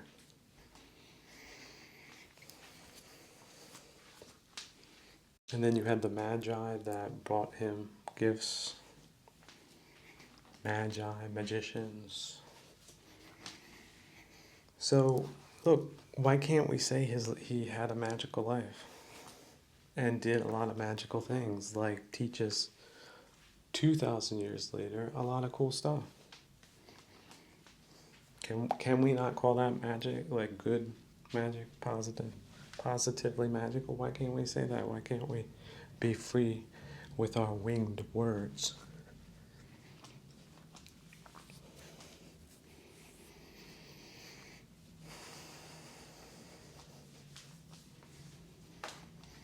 So, but yeah, priests, people have some holdups or hang-ups about priests. Look, I don't know where you're looking at for bad examples, but if they're the things I described, that is pretty damn good for them and others. That, for example, they could say, hey, you know what?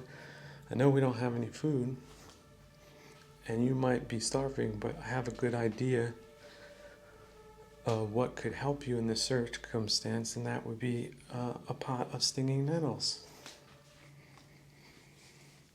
That's sort of healing your starvation with something that a normal kind of subnormal to normal, but also just common person might not know. But once they know that, because the priest told them, they healed their hunger, they did not die of starvation. What level of respect would that type of person have for a priest? And then consider that there's not just physical nourishment, but spiritual nourishment, and the provider of that as well, in terms of good, practical, philosophical, spiritual guidance, advice, big picture, perspective changing, attitudinal, improving kinds of concepts and rituals and practices that can get your mind right once it goes wrong, kind of thing. When things go wrong in purgatory. So, is religion doomed to fail? I don't think so. Not if you look at it from the standpoint of an individual practitioner. It's everybody's own karma. So, looking at it from that sense, look at how many advantages you've been given compared to previous generations that did not have access to all of the amazing minds of the last 2,500 years. So where's that gratitude for your fellow human beings, your fellow living creatures that are struggling, that are plagued by old age, sickness, and death, like everyone else on this planet, and see, at least in that practical commonality, some common ground for some common damn sense that isn't all that common, because that would be super normal. But that's where we're all going, because that's how we're practicing. We are leaving petty divisions behind us, abstract concepts, and engaging in practical philosophy, which is enlightened and has enlightening effects downstream. But as above, so below. As your spirit improves, so do your circumstances and your alignment and your abilities, and everyone that benefits from that, because you can do that, because you listen to one priest or another that was able to get you there. You can get others there. But that's not an overnight process, is it? Because who are the best healers? Does anybody know? It's not just a scholarly mindset.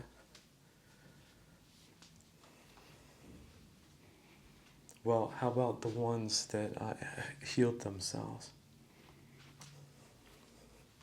Think they know a little bit more about whatever sickness that they nearly died of numerous occasions?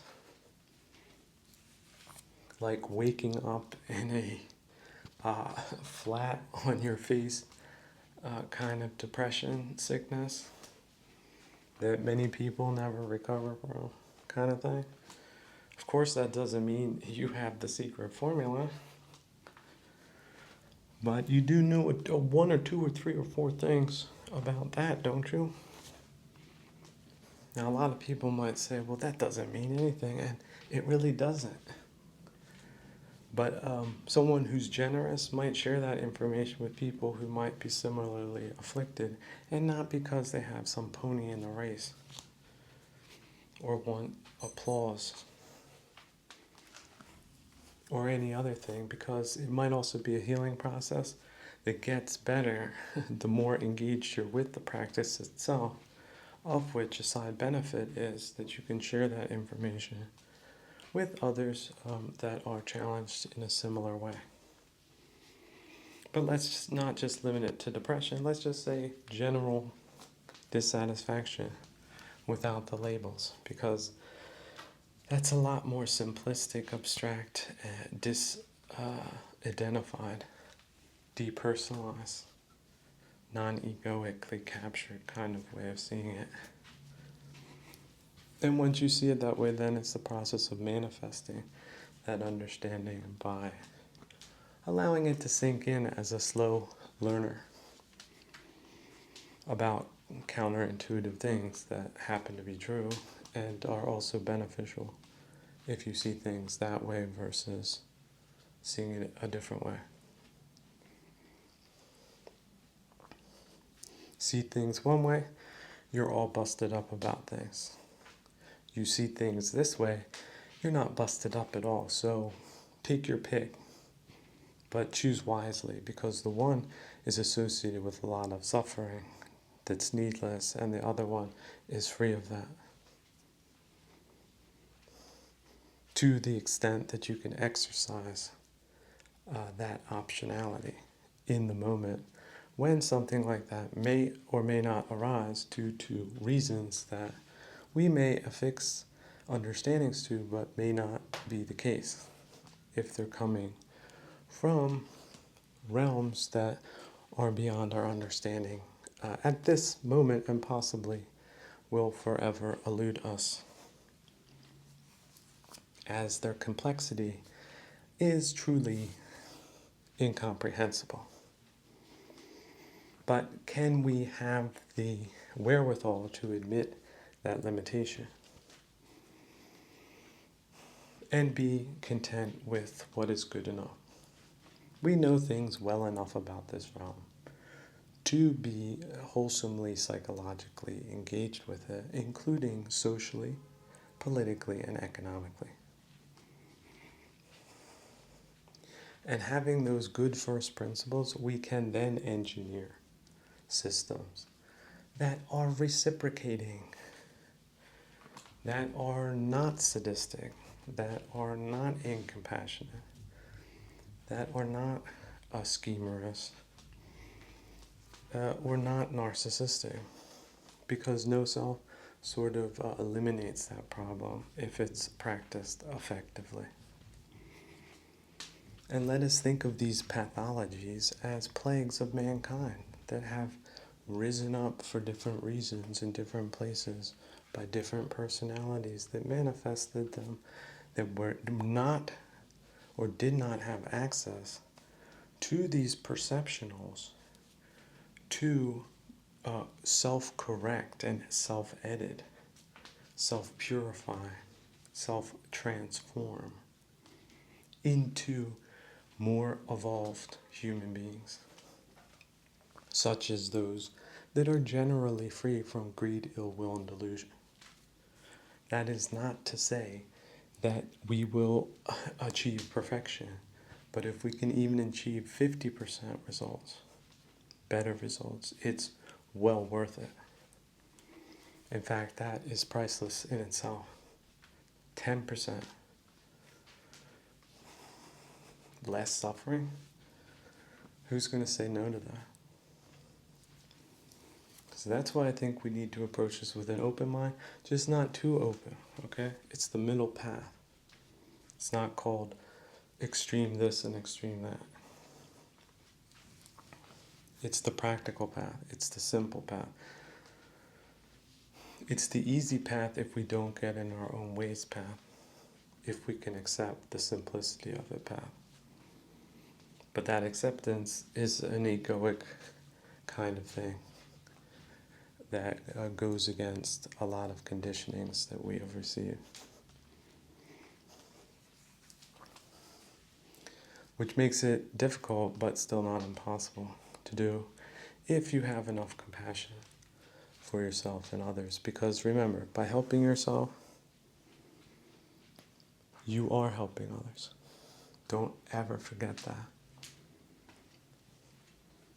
Your middle of the night practice that could have been the thing that saved somebody else's butt the next day, who ended up saving my butt.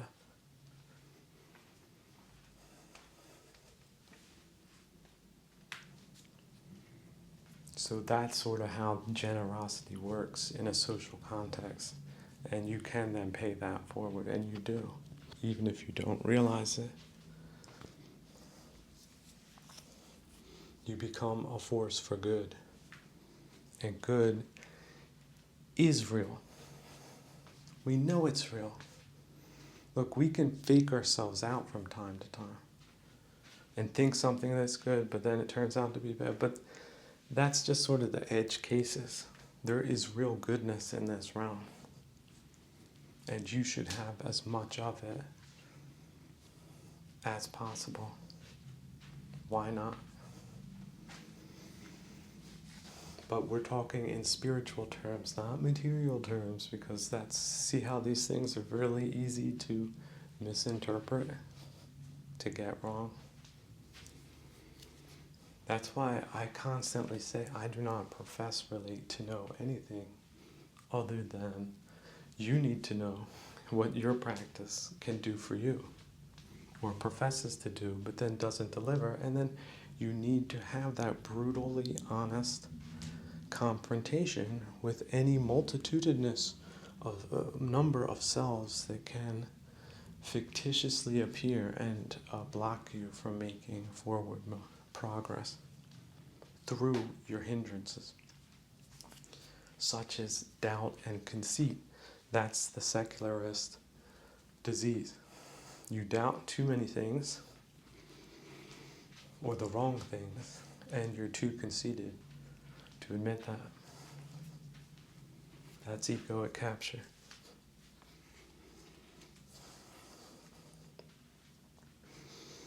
And why did you do that? Well, you wanted to succeed according to the parameters that you blindly accepted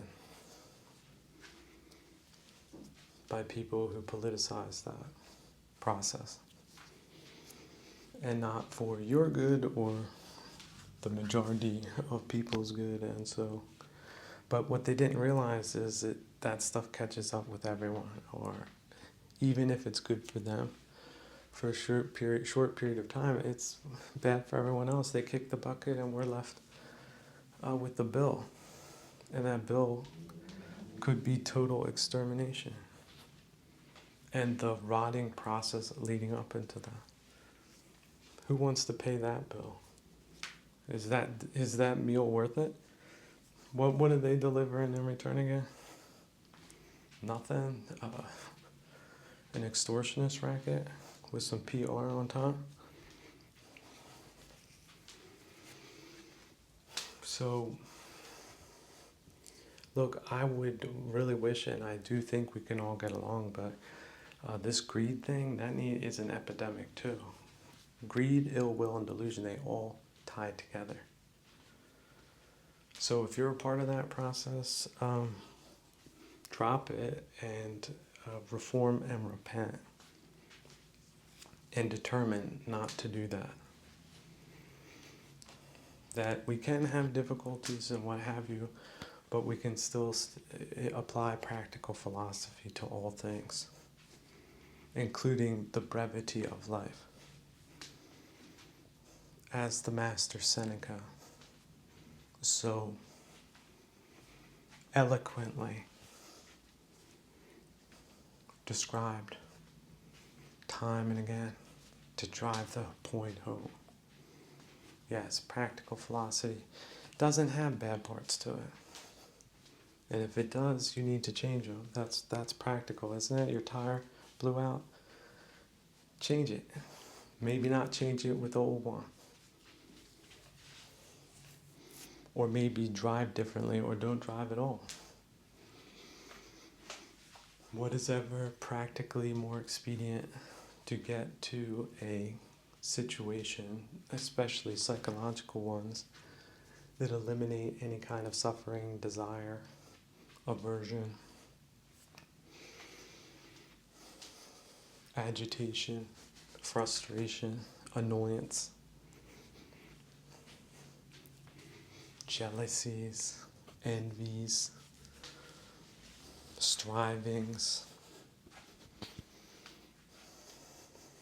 blamings.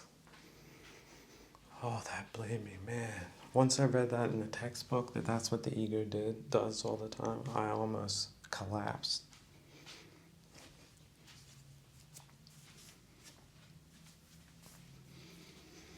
You want to talk about feeling like a fool? That's what it feels like. It feels like ego death, doesn't it? Even worse than death. Just stabbing in the guts over and over again. That piercing dagger of truth. That's what this damn thing does, and everybody has one, and everybody does this. We're not perfect. I'm not perfect.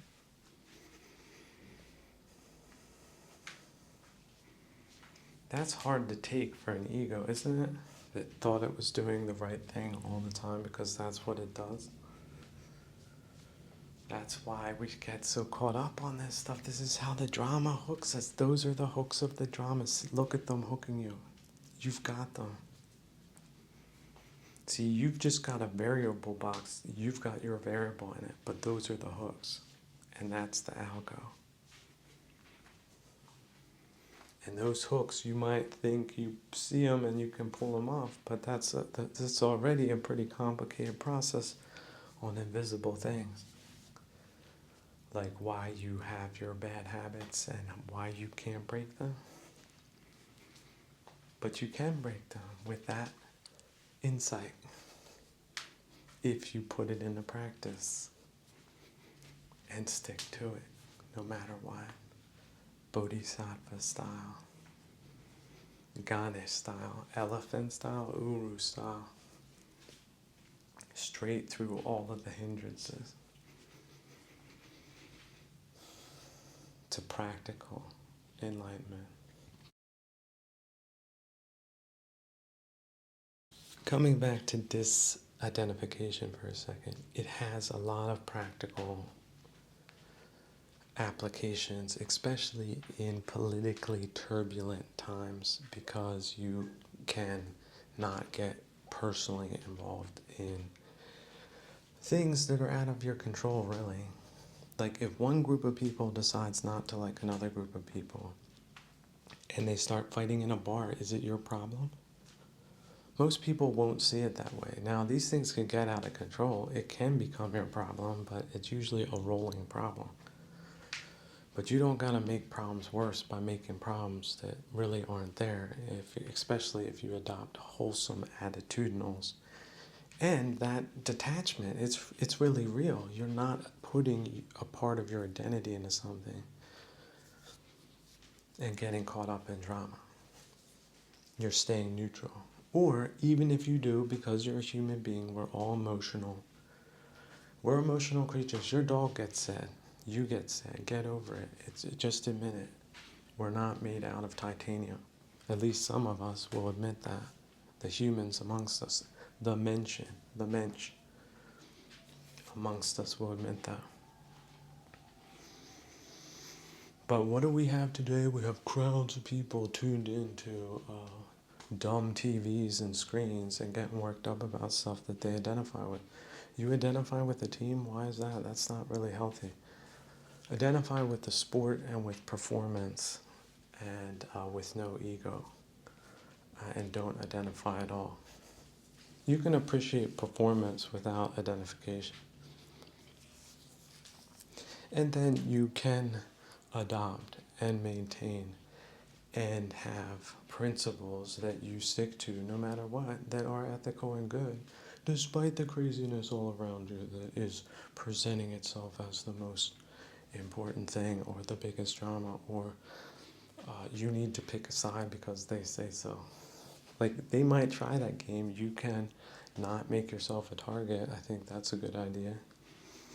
And spend your time doing other productive things, which would be not to be overridden by some sadistic kind of nonsensical a socially pathogenic kind of thing. Isn't that wonderful? That sounds like a fresh breeze of sea air, doesn't it?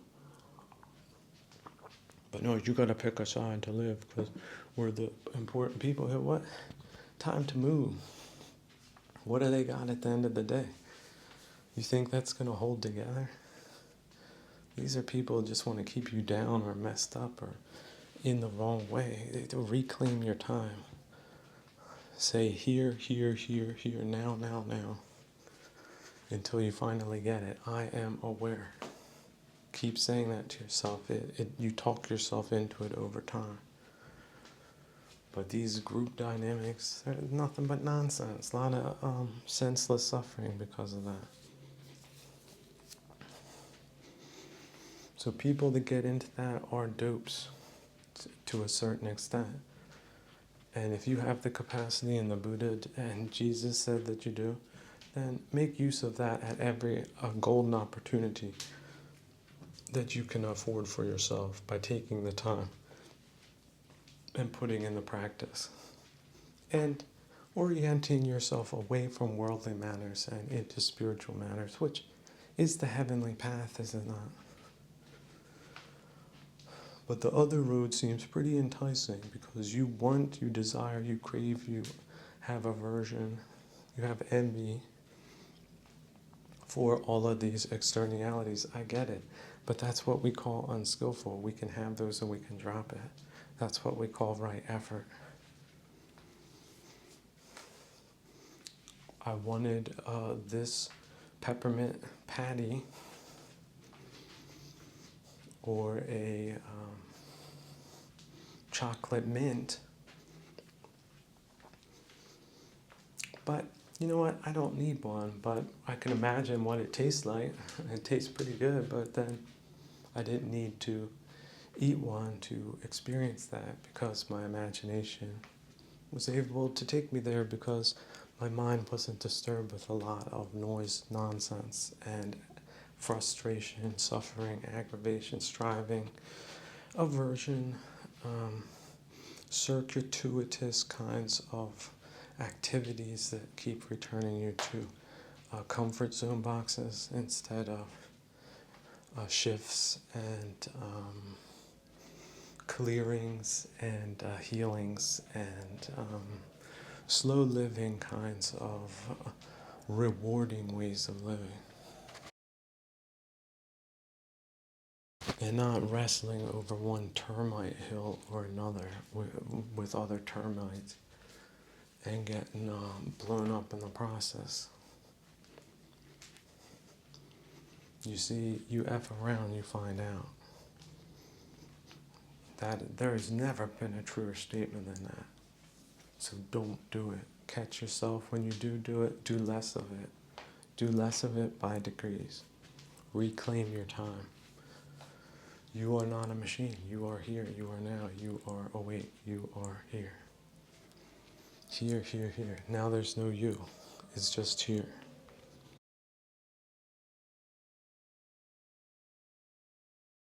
This topic about masculine and feminine and divine masculine, divine feminine came up. Now, look, any woman using the term divine feminine could be, that could be a red flag right there. Because a lot of them have been taught that anything they do is divine and that it's feminine, and then therefore a tough man, a real man, he'll be able to put up with that. It's a total scam. It's like a little bullying technique used by psych lab people to mess up relationships and make it sadistic and a power play kind of thing instead of just a friendship that's based on mutual support, mutual trust, and not games. But, so I don't consider connecting with all of the repressed sludge in a negredo alchemical phase to really be feminine, but it is about reconnecting with a gestating side of ourselves. See, that's usually what we equate with feminine because people are, they gestate. They get knocked up and all that magic, it's happening inside of them. And they're cool with that. Like they're sort of in tune with that. Like if they get a little kick on their belly, they take that seriously. And if something makes them sad, they'll cry. They're not going to disguise it. And that's why they burn it off and they don't suppress it. So you want to consider that feminine, then you can. And if you want to think of that as the feminine side of yourself, you can. But you can see how psych lab people could twist those meanings and then say you need to get in touch with your feminine side and thereby subvert people with really stupid and vulgar ideas about how men should be more like women. When that's not what we're talking about. Every human being has a gestating side to them. There's just skillful gestating and unskillful. Now, women naturally are skillful gestators because that's what their biological function is. It's a pretty big deal. Whereas men don't have that, and so it isn't really natural or intuitive, which is why the Mercury sign in alchemy, it's sort of the female symbol with the moon on the forehead. So it looks like horns, but it's the moon, which is the subconscious and the gestating subconscious connection. But yes, if you're dealing with vulgar, whole-oriented orifice, identity, identified kinds of people, you can see how all those wires could be crossed really easy and they could turn it into some type of tyrannical sadist circus, which they have done. So this is where we're using words, sort of the similar words, but other people are using it in different ways that are not productive. Essentially giving people wrong terms. No, if you're a female, you need to accept that. That's your karma, and then it's about being skillful. Be the most skillful female you possibly can. Do a lot of inner work. Work on your body as well, body and mind integration. Engage in self-care. How about this one for the ladies? No self. Your ego is not your amigo. Kind of practices, like I said, it's 28 times 2 for ladies in my practice. They need double the pleasure and double the fun because their egos are twice as big for no damn reason at this time. So what other, attributes the females have that men don't have? You see, so now the masculine also gets a bad rap. These ridiculous women that are considered masculine, they're complete and utter caricatures and absurd on levels that people would laugh at in healthier times. That's not masculine what they do.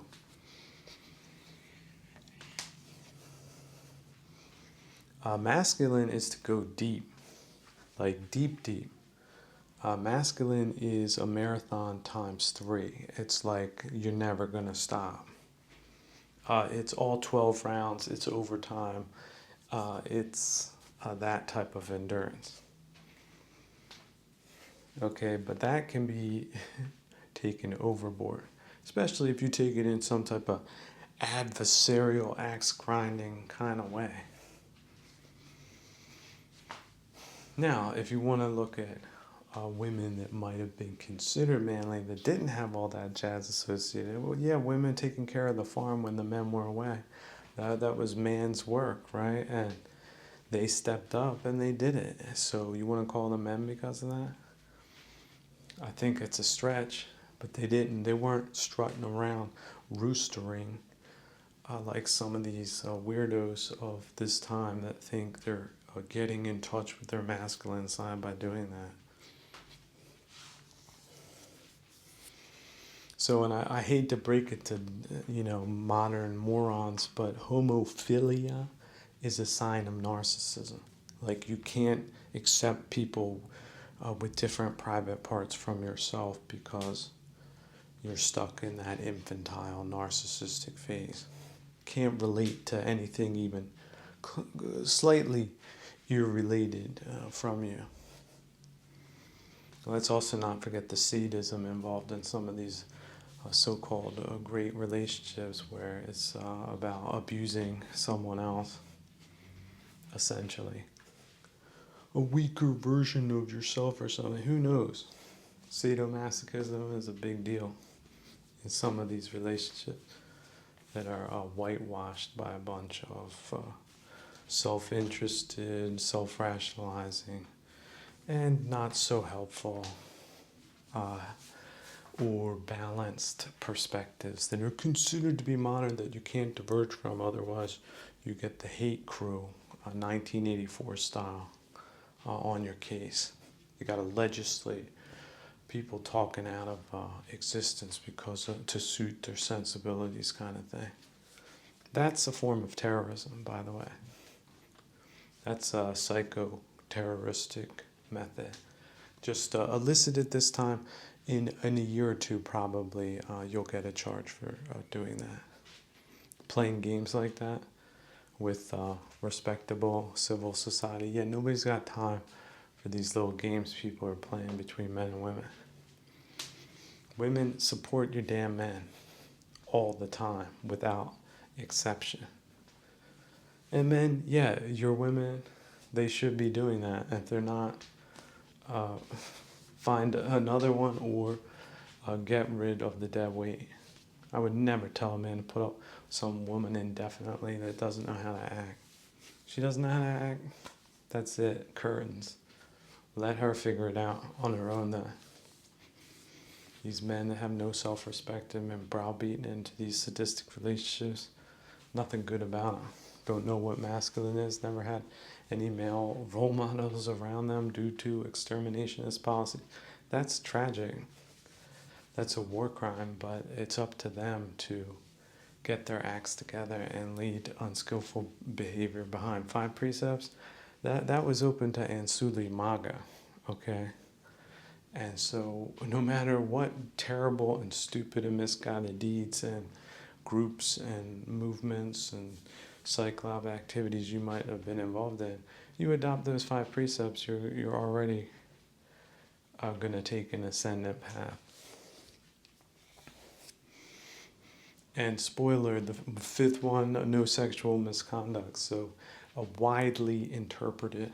So like if you went into different societies around the world, like conservative Buddhist circles in the forest, that they would not be appalled by your behavior, which could very easily be interpreted from their point of view as misconduct.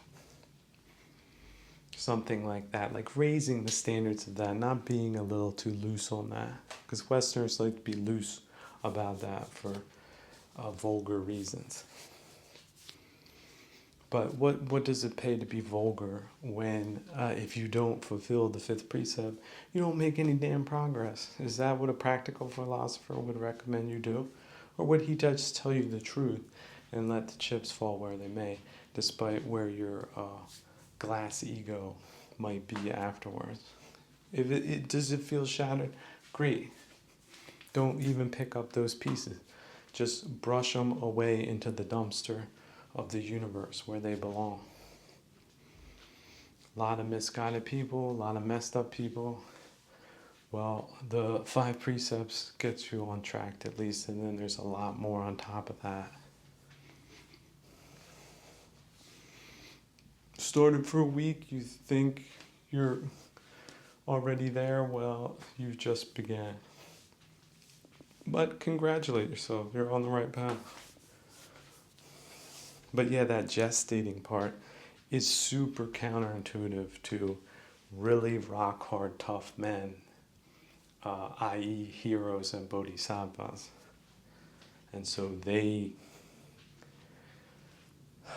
are the ones that sort of need to hear this. I would call it the soft strategy. You don't have to bring, because there's so many of these gender idiots jumping out of windows and doors at this point. Why not just call it your emotional side? Like there's IQ, this is EQ. You have neglected your EQ. You're a dunce on the EQ scale. So there you can just rip all that gender nonsense out of the picture. Okay? And no sexual misconduct on the fifth precept, that should just close the door on nonsense altogether. And then, so yeah, you're emotional, you're not in touch with the horse. Like, we got 3 personalities, 3 distinct parts of our personality. And the horse is the driver. And you have to reach its level, and that means developing emotional connection, emotional IQ.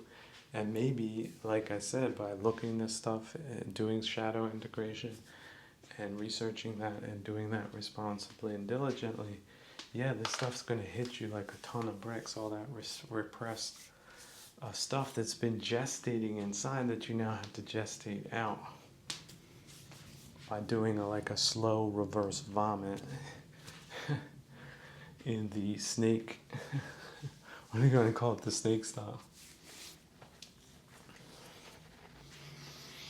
So if that sounds crazy, I don't know what else I can do, but I'm just trying to give you some perspectives on how counterintuitive a lot of this stuff is. Individuation, look that one up too. It's the cuckoo's egg in your nest of your soul, and it's going to pop itself out or be triggered when you really don't need it to do that, according to egoic and rational and social metrics. But it's going to do what it wants to do, because we are, in many ways, the playthings of the gods. And that is a divine wild card that all of us possess, that we're destined to encounter and engage with those levels of spirituality that may seem mysterious or indeed not exist to people that aren't destined to go through those types of transformation. Transpersonal synthesis. But let me tell you, just like getting pregnant and then finally having to go through the pregnancy, it's not something you can sort of really disrupt without there being some serious, possibly disastrous, negative psychological consequences based on that. Karma consequences, next lives kinds of consequences, bigger picture consequences. Now, the normal stupid padujana, that's not something that secularists consider to be in play, so it isn't for them. Anything on top of that nothing perspective is malarkey in their point of view. So if you've been normalized that way, it's a blind spot that you have. But take that just female-male nonsense out of the damn picture. First off, this is the other thing. Postmodern morons, you've been too co-edified. Men and women were always in separate groups. And they did things their way, and it worked better for them. And the men did things their way. Like I said, they met with each other for specific rituals, but they were not butted up against each other in all things or in any institutions, more or less. You know, what screwed all that up? Well, the Industrial Revolution. And do you think those people really care about humanity, or did they care more about widgety-wonks and boosting people's vanities and propagandistic PR kinds of fairy tales? Animal Farm style, from the other side. Both sides.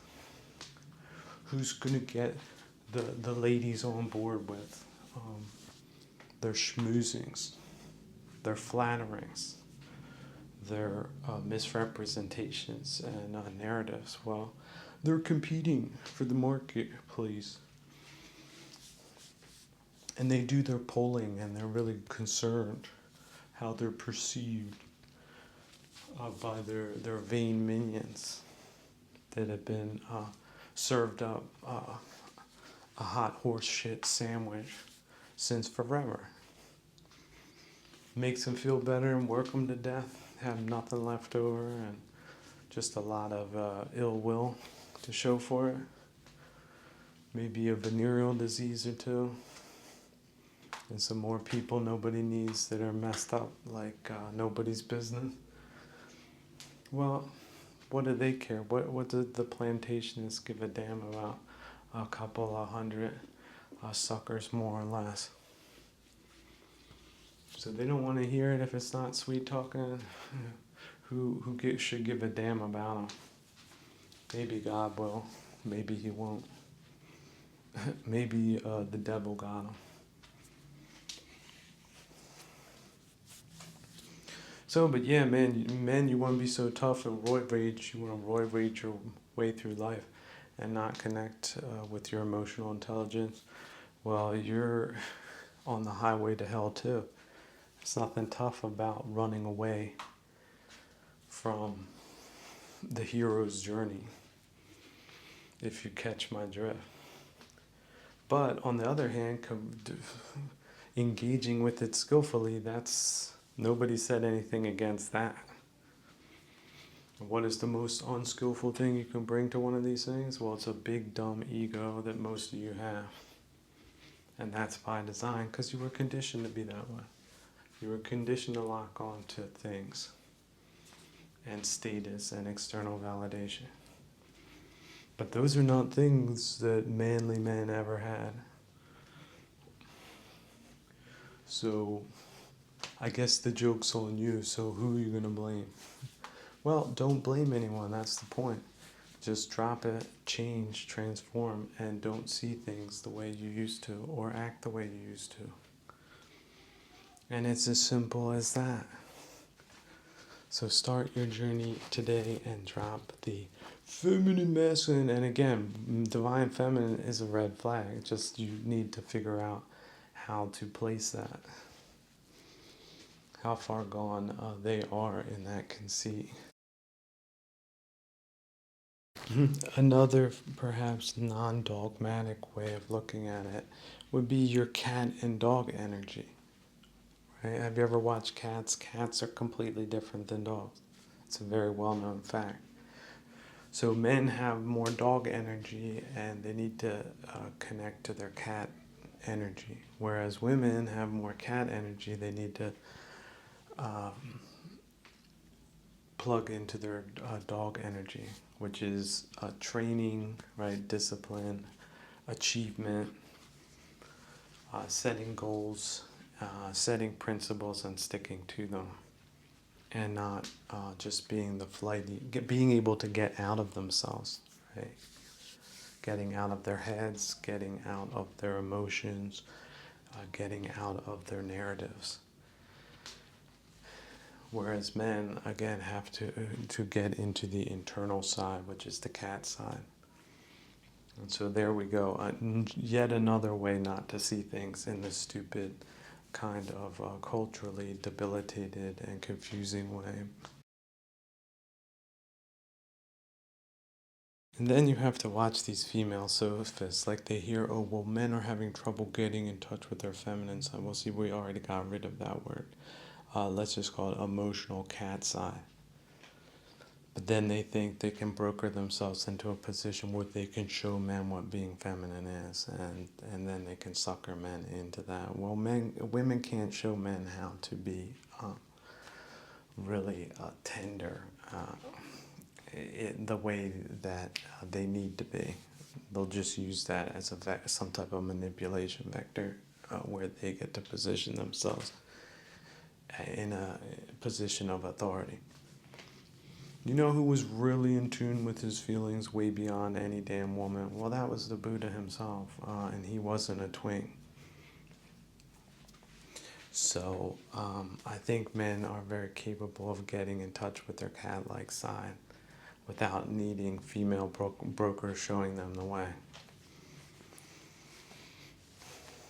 Now, on the other hand, men showing women that life might not be all about them and what they want, and that's okay. I think they can do that too, which is why priests were traditionally men, and men didn't go to women for advice. But that's not to say there aren't exceptionally in tune, in sync women that are also very upstanding citizens that have tremendous amount to offer and a lot of respect. Look, there's no hate and blame on women. It's just these games between men and women trying to jockey for dominance over men. You see them, they become dating coaches for men. It's just like this weird kind of woman that likes to chump men or have the attention of men and then tell men what to do. And you see this with mothers too, which is part of the problem. And you have 1917 as to cater to that, and the effects have been disastrous sociologically. It's a sociological inversion. But yeah, people like to buy into fairy tales, and women like to think, they're Wonder Woman, and they've got PR people catering to them at this time, which doesn't benefit them or other people. But getting back to tough women on the farm, that woman on the farm, she never betrayed her man. When he came back, she was glad to see him. And he resumed his duties, which weren't all that great in the first place, but maybe not. Maybe he was injured, like maybe he was missing a leg because a cannonball took it off while the woman was being so tough, taking over his job during that time period. So she might have to take up half the work after he did his work. But it didn't become some type of big deal. Like it wasn't an egoic kind of framing that she was this amazing person just because she did that. Like a lot of these narrative Pied Piperists like to do about anything a damn woman has ever done or did or etc. What have you. So you want to see how a cat does things, watch a cat. And then you'll sort of know a little bit more about the inner animal that you might be dealing with that you've neglected and is now at odds with you. But on the converse, women have been masculinized without realizing it. With all that co-ed education, women have been masculinized, which means they're not feminine, which means they're not attractive to men. Whereas men have been feminized, which is also not really all that attractive to women. But again, we can't let women decide what is feminized and not. Like there's all these stupid tropes. Like a tailor who was excellent, he could make clothes for men and women now. If he had to do women, he would do them because he was making the money that way.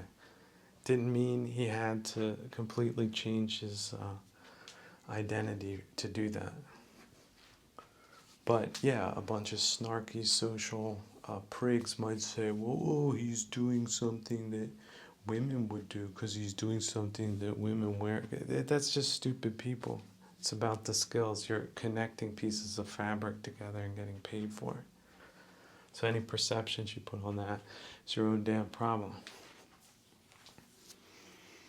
But yeah, people who are trying to create identities and then get people identified it and then drive them off a cliff, Legion style, yeah, they would sort of play games with those types of things and use these social retardations to browbeat people with. But yeah, women have been masculinized. That's sort of the story. Masculinized women are not attractive at all. and they really don't have themselves to blame, but of course they've been conditioned into that. So we can also have compassion for them, and those that have had that done to them, they have to put in the effort to get in touch with their cat, their inner dancer, just like men. But see, if men got the other program, which is to be a little stooge and a crack sniffer, and a mommyist, then he's not really masculine either. So you see, it's two different things that have happened by 1917 as psych lab sociologists that have that backed up also by lawfare and other nefarious sociological means, including capture of the academy and institutions. And like I said, the screwed up co-ed education, we don't need it. It just causes problems. Women do not have to prove that they're smart. Men knew women were smart since forever. Also, men have always dealt with women in some form or another, always. And they've mostly been on the side of them. Men listen to women. What are you talking about? A lot of men listen to their mothers. They listen to aunts, they listen to their sisters. They're open. How about their girlfriends? As long as the relationship holds together, they're listening to them. There's guys that have great relationships with old girlfriends. I'm not saying I have 50 old girlfriends, but you can't have great relations with them all. But there are guys, if old girlfriends see them, they smile. They say, hey, what's happening? There's no animosity in the village. On the other hand, there's no funny business. If the relationship's ended, that's it. People move on.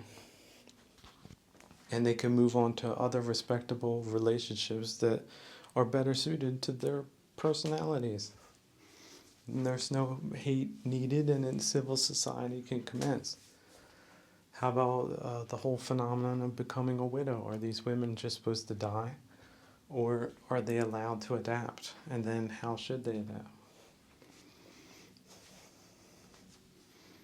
Same goes for men. So these strict relationship strictures are another thing that might not be helpful. On the other hand, having no strictures isn't helpful either, or skillful. So how do you do things skillfully? Well, perhaps a priest, magician, king would figure that out better than the Paduginas of today. But everybody wants something that's ready-made. It's all DIY at this time, and not with the odds in your favor. But you know what works? Skill works. Skillfulness, that works. So I get it, women. If you were running around the field with a lacrosse stick and being drilled like North Korean commandos, and you don't have any femininity left, then guess what? Something very terrible has been done to you, and you need to try to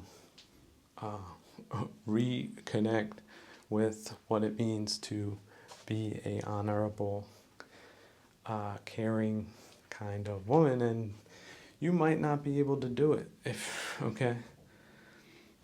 which is very tragic. But you might be able to. And then in that case, that's a major victory for you and other people. And the same goes for men. If you were taught to be a simping fool, a simpering, sashaying botch, well, you can pick yourself off the ground, dust yourself off, and ratchet down the offensiveness to polite civil society. You can stop grinding an axe and get your life together, starting with the 5 precepts. But rediscovering what was taken from you, reclaiming it without animosity towards others for that, even if that might appear to be difficult at times. Because you're doing yourself a favor first. You don't like the way I said that? Well, that's your ego that has a problem with that. Get rid of that and then do the work. And then you will improve, and you will be the one that benefits from that, and other people too. I have no problem dealing with sensitive men. I am an extremely sensitive man, but that I don't see that as a weakness. It can be a weakness if it's not managed properly, but it can be used as a strength. For example, being able to hear this and then being able to adapt and not keep yourself stuck in some type of wig flipped rut, like adversaries would like to see you stuck in. I don't want. It's shameful to encounter men that have been so flipped, and it's disdainful to meet women that have had the opposite thing done to them. But these are industrial revolutionary kind of negative side effects combined with animal pharma. So I don't know what else to tell you. You know, everybody, where the times and places you're born into, there's a certain amount of karma connected to that. There's certainly causality between hostile third parties and history and just the way purgatory works. So finally, the responsibility is yours to get over it and to transform into something that's more acceptable to your inner self, your ancestors, and civil society as a whole. So put in the work. Nobody else can do it. Start today. So the other thing, the dirty little secret about women is that if they are economically taken care of, or they economically take care of themselves, they don't really see a use for a man. This is just something they have on a basic robotic level. Now, why did terroristic sociologists put women everywhere they don't belong? Well, they know that too. So you're talking about population decline of 40%, and women that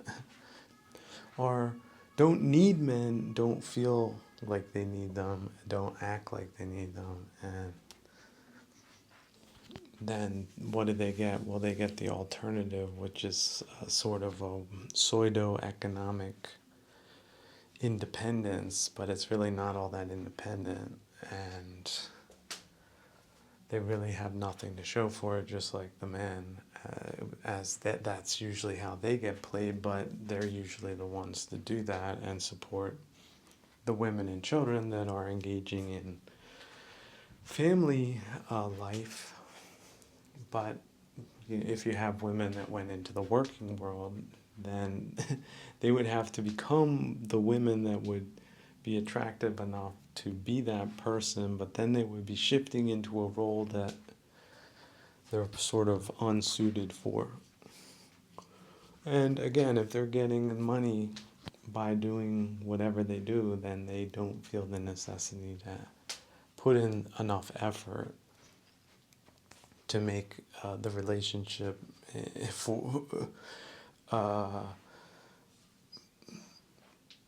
in some way desirable to the man. See, this is another conceit women have, is that they're so great that they don't need to bring anything to the relationship except themselves, when that's not true. Now, a man might put up with a woman like that, but it's not really reciprocal. And so it's at the cost of the men, and that's what you see in the death statistics, that men, die 10 years earlier because of that type of stress or more. So the women who think they can get away with that are conceited like that and drive their men to the ground. That's bad karma, on top of being unskillful, whether it's a cultural norm in a deranged society or not.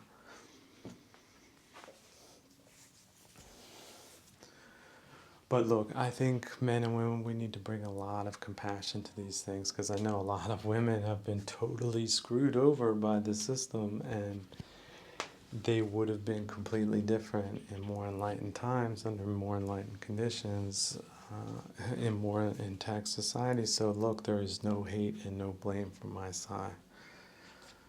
All that I try to do sometimes with these escapades is to shine a light on it and maybe put some mustard on it. You know, I don't want to be too boring. I think these little milk toast mummy boys are way too boring and probably not all that reliable as far as the truth goes. I recently bumped into one of these guys who's sort of into psychology, gave me a bum steer. He recommended a complete loon, like a dairy dog kind of person who took transpersonal psychology and added a whole bunch of junk to it that doesn't belong there for politically correct reasons. Someone like that consider themselves a responsible psychologist. That's pretty awful. So look, this is the time we live in. It's defined, I would say, by terrorism on a lot of different levels that people weren't expecting, and PR on top of that. So gaslighting. So women, look, if you've been sent in a wrong direction, please do not misinterpret what I'm saying. I have a lot of compassion for people that have been given a wrong steer. And women, my God, they got put in the wrong direction for sure, just like men have. So, but in a lot of ways worse. So, but if you're holding down a job and you're taking care of your stuff and you have nothing to show for it, look, that is sort of the reality most men had the privilege to experience, and now you get to be treated like a man and act like one, and get to experience the problems of men and still have no sympathy for men on top of that. So I don't know what else to tell you. If it feels bleak, I can understand why.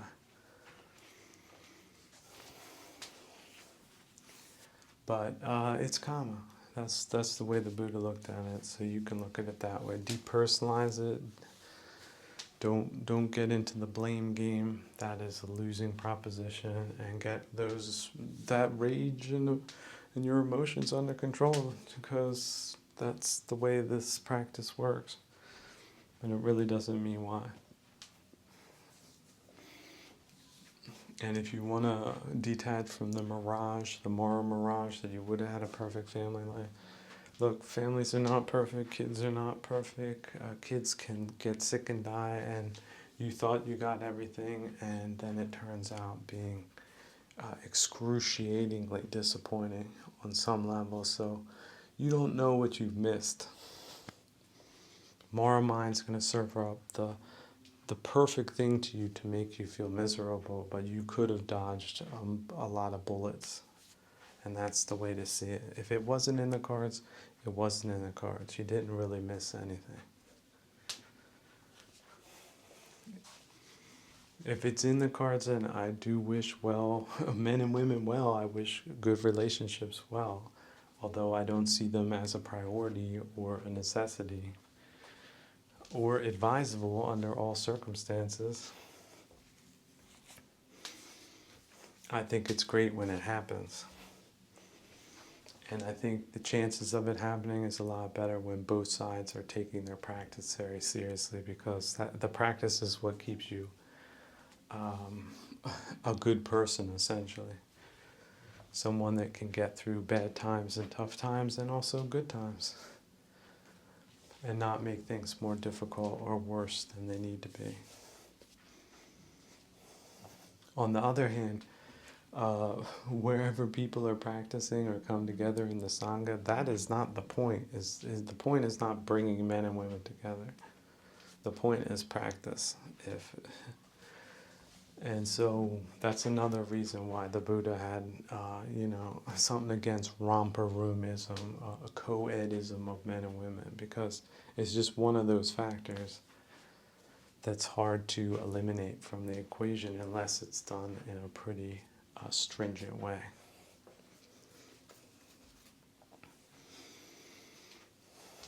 Like, samanas are not playing. They have put the worldly behind them, but there's possibly not a woman alive that doesn't think she's good enough to try to rook even a samana. And a lot of them use pretenses, and why does even a samana need to put himself in a position to be tested like that? So the practice should not devolve into co-edism on any level, but there should be a lot of goodwill towards men and women, just like there has always been, and a desire to understand each other and to de-escalate the animosities that we might have between us, and to find ways to interact skillfully with one another,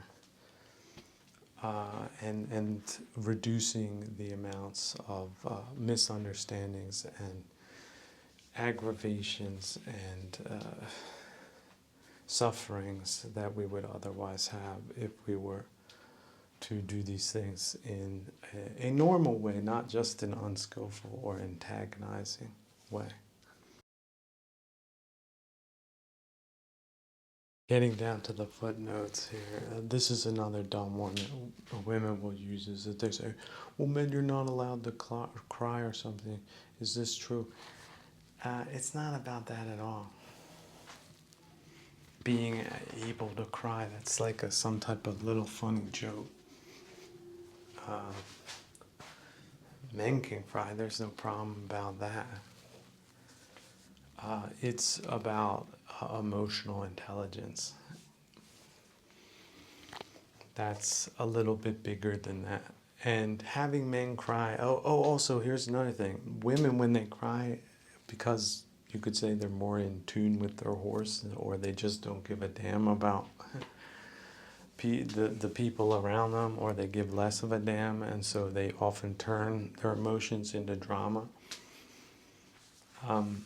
It's not about that at all. See, men do not cry to display catism. Men will cry because they would do it in private, which is to say in solitude, because it doesn't have a social component to it. So thinking you can solve the crying problem, which is already pretty ridiculous to frame it that way, by inducing men to cry socially, is just one of these cringe type of things that, again, brigands and sadists like to do. But it has nothing to do with that. Men need solitude. They need to be away.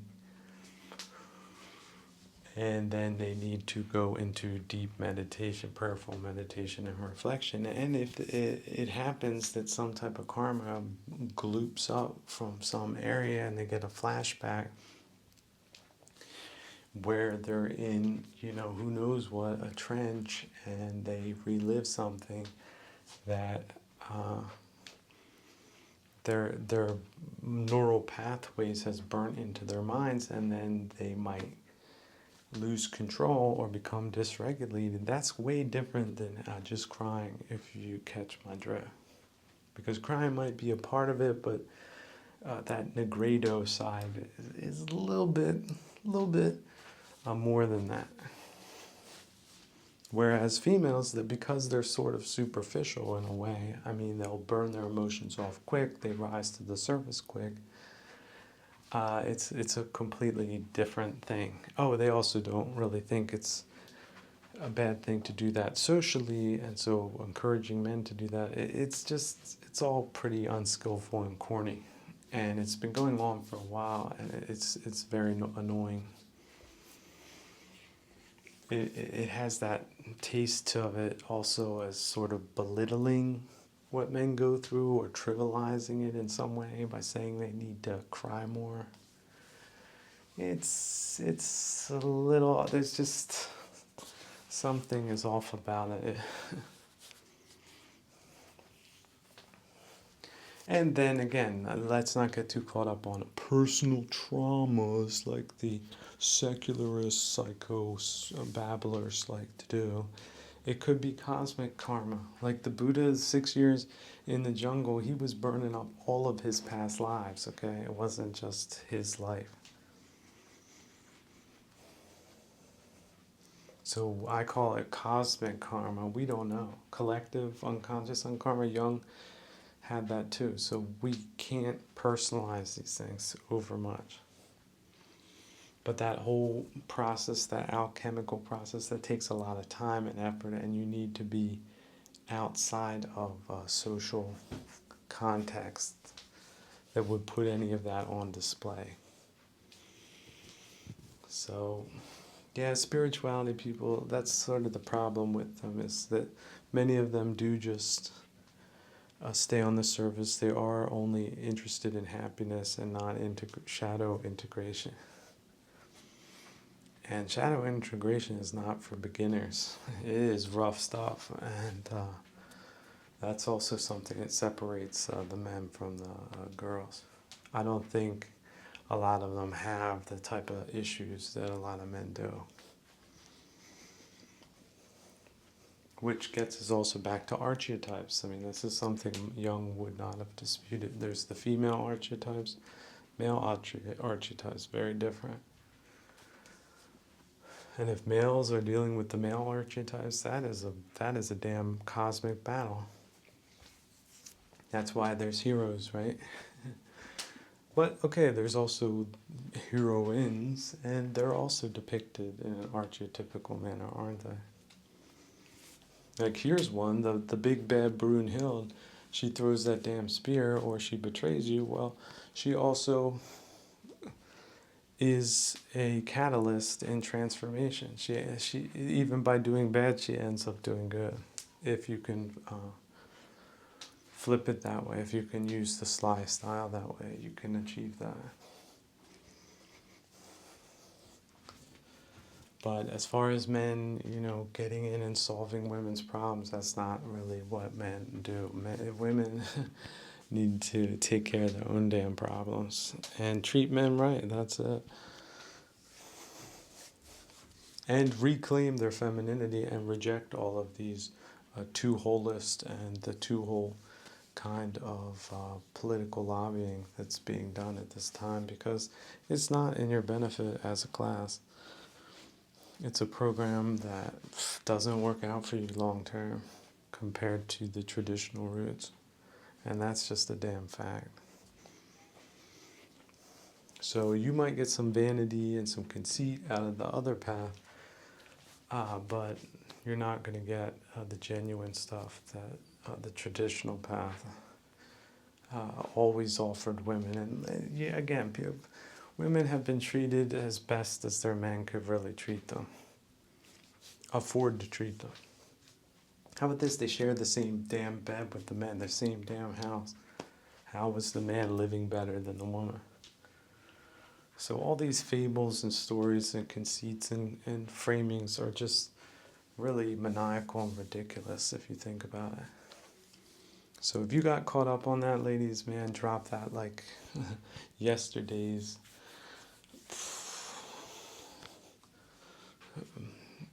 trash, essentially. That's what it was from the beginning. Although, look, the women that were stuck in factories, look, I get it. It was not a good time. It's not a happy time. A lot of them were mistreated, and they were very angry about that. All that's very understandable.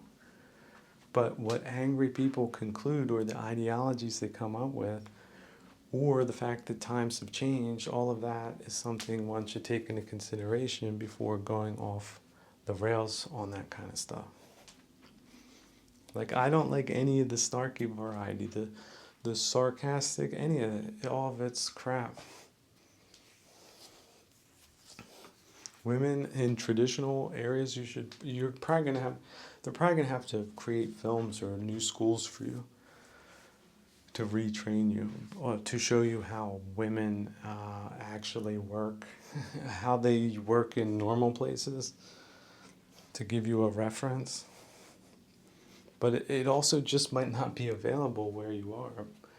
And also based on your conditioning, it's just not there. So it's understandable people want things they can't have, but that's not the path to satisfaction, is it?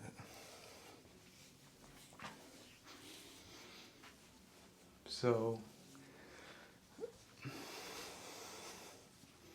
what does that mean? Well, I would say the problem of relationships between men and women is solved more in the kingly sphere than it is in the spiritual sphere.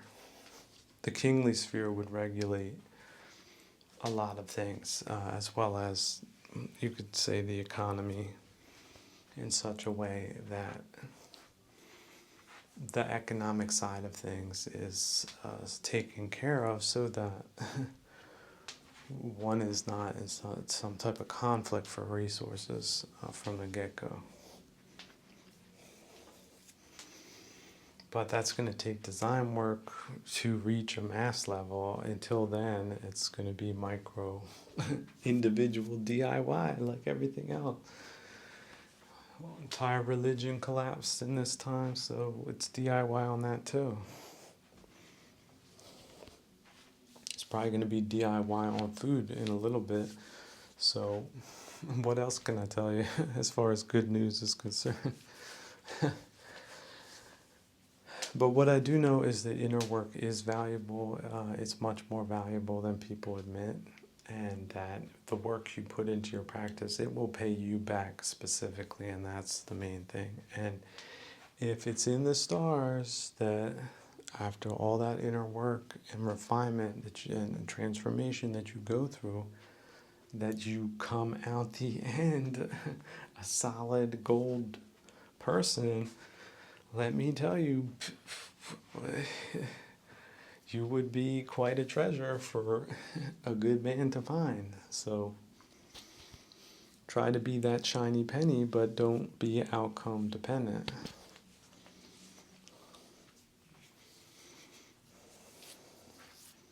And it would have been better if you had, found a good relationship when you were younger and not, age does sort of work against you. But then again, you don't want to force these things. So, the Buddha didn't get into relationship advice for women, which is why co-edism and spirituality is something that really should be avoided. But, again, compassion. I have compassion for the ladies, especially my factory workers out there. Any lady working in a factory, she has my respect. But a lot of ladies out there doing a lot of hard work. So any hard-working ladies have my respect. And they deserve dignity, and they deserve civility. And I will never waver from those points.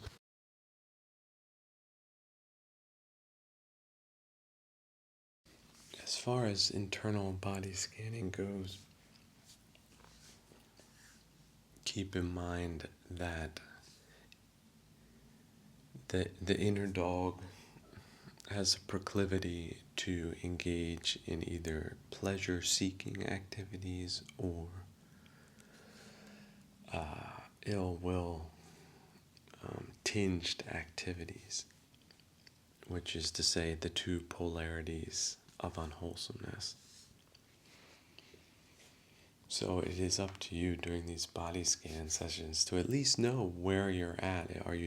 Think of it, Achan Cha used the symbology of a log floating down a river, and you have the two banks, the aversionary bank and the craving bank. And that log's just going down that river of changing forms and conditions and randomness. And wherever you land, that's where you have to navigate yourself out of. So if you're tending towards the aversionary, counter it. Don't accept that. You need to raise your frequency. You need to start wishing all creatures well and reclaiming your focus. Where's your gratitude right now? Well, you have wrong view. That's the other thing Ajahn Chah said. So it's so very immediate. If you are in an unwholesome state, it's based on wrong view. That's the definition of wrong view. But right view, what is right view? See, when you're in a state of this is not good, that is not good, not this, not that, that is the definition of wrong view. But it is normal. Many of us are conditioned. What's going on in the news? We're looking for problems. We have a culture that's conditioned us to look for problems. And then we get mad about getting mad about things. But we're engaging in the first place. So the concept of here's the thing, a modern moron problem, feeling alone. Look, these feelings are flukes. These feelings come and go. There is the birth of suffering, the life of suffering, and the death of suffering.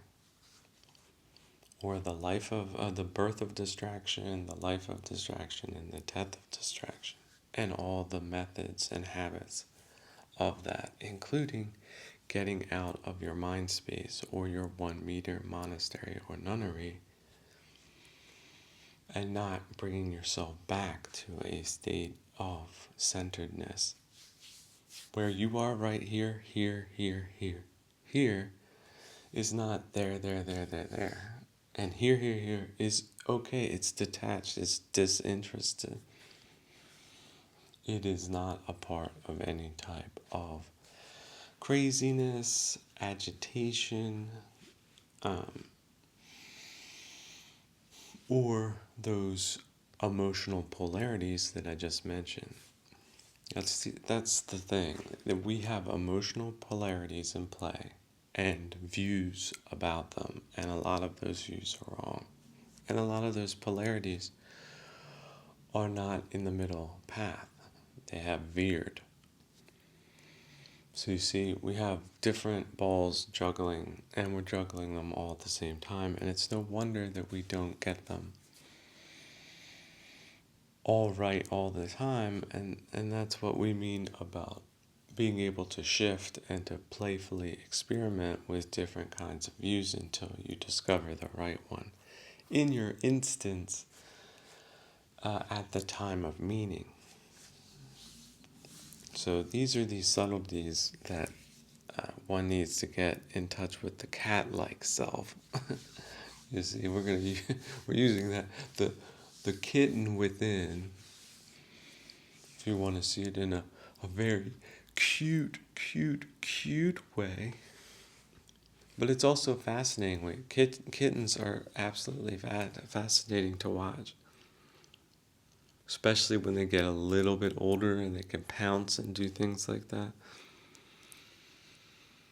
Have these little teeny eyes and have these endearing characteristics to them, where they're a little bit more trusting than the older sly cats that are also fascinating to watch. But many times, cats are usually very, very much congruent with themselves. And they're not so society focused, you see. They're freer from the social frame. Which what I would say is an aspect not traditionally associated with women, and therefore a feminine side. I think, again, people beat that drum to death, and they lose a lot of nuance in spiritual matters, right? And they make it something sort of ridiculous, because that whole situation between men and women, it's a topic unto itself.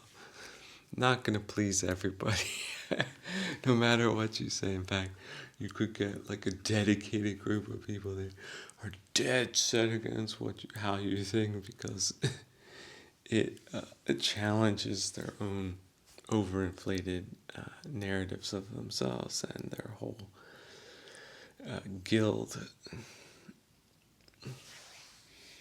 It'd be funny, men come out, I feel so demeaned every time you talk about right view, and I wish you would stop that, because I'm not willing to put into any put in any inner work and am completely dominated by my emotional polarities that are misguided based on bad and delusional inner misperceptions, essentially. You combine bad emotional or wrong emotional polarities and not the middle path. Like, see, the middle is total equanimity in the middle. That's what meditators are shooting for. Prayerful meditation is working with. But getting that right, it's like a radio, fine-tuning a radio dial. And a lot of people are not putting in the time and effort, which requires solitude to a certain degree, embracing it, not my feeling of loneliness and incompleteness. That's pretty weak and pathetic and misguided. See, anybody can do that, but it never was skillful. You can go from pillar to post and not feel contented, but you're looking in the wrong places with wrong view. You're applying the wrong method. That's it. Change those things and you will be content wherever you are. It's a superpower. It's super normal. It's very strange, but it's very effective. But it's also very nuanced. You can have right view and still be stuck in an emotional polarity that's coming from perhaps collective unconscious vectors that is just slamming you with negativity that you feel, because you're also seeing it as negative, but it's energy. It's a motivation to practice. But if you're practicing wrong, i.e. with wrong view, your results will not be satisfactory, will they? Put in all this effort to bake this cake and it tastes like crap again. Like, this is the frustration of the bakers. It's the frustration of the practitioner. But the beginner's mind is the mind of eternal renewal and compassion and healing. And not losing it with dissatisfaction, which is the definitions of unskillfulness despite the variables. I get it, the more variables, the worse the variables, the easier it is to be unskillful. The easier it is to experience the worst of the worst, and to make even the bad worse. But that is not the path. That is skillful. The Dagas, the Gera optionality navigation module allows you to take supernormal views while feeling bad about doing that. Anyway, without you needing to apply a rationality to that. You can just let it experience it and let it die and shorten that lifespan of that loop, and thereby let it pass. On the same or in the same vein, happiness comes and goes too. You can't hold on to happiness. Emotional polarities are short-lived. They're not sustainable. But we want them to be that way egoically, and that's why we try to do that, and we end up doing so many unskillful things by doing that, and we never do achieve the goal of satisfaction, do we? And some people just finally think it's too much work, but it's nuanced work. It's not hard work, it's nuanced work. And that nuance is only discernible if you have the strong foundation with the 5 precepts for a mind of stillness, and then the dedication and compassion to stick with it through thick and thin, no matter what, as if your life depended on it. Because it absolutely does.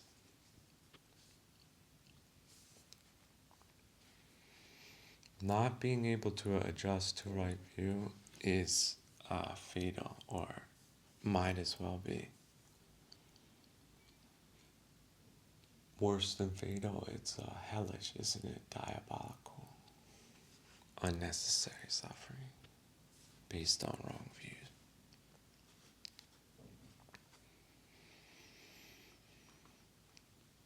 Have the basic human decency for yourself. Not to succumb that way. To nuance for a second, just feeling. See, people will say, I feel I'm right, I feel I'm right, I feel I'm right. Yeah, well, that's your ego that's locked down on that view. But it's precisely that view that you need to egoically release, disidentify from yourself. Because that is also a facet of wrong view. You feel it's right, your emotional polarity has been attached to that view. In many cases by black propaganda and misinformation. Just imagine that. You've been told a bunch of lies about someone and then amped up emotionally about that. With sound machines, they beat the drums when they mention something so that they polarize you with that energetically, emotionally, and then they bias you towards a position that they want you to take. But it's the wrong position. It's a lie. It might be politically motivated. But it might be a version of the truth that is not favorable for you to hold because it's not the damn truth. They flipped the sign on the fire escape, turn left. They're saying turn, the other direction. Or instead of going down, you should go up. Those people are not good people, are they? But see, they're taking a worldly perspective on issues that works for them, but that might not work for the people that they have misrepresented the facts to.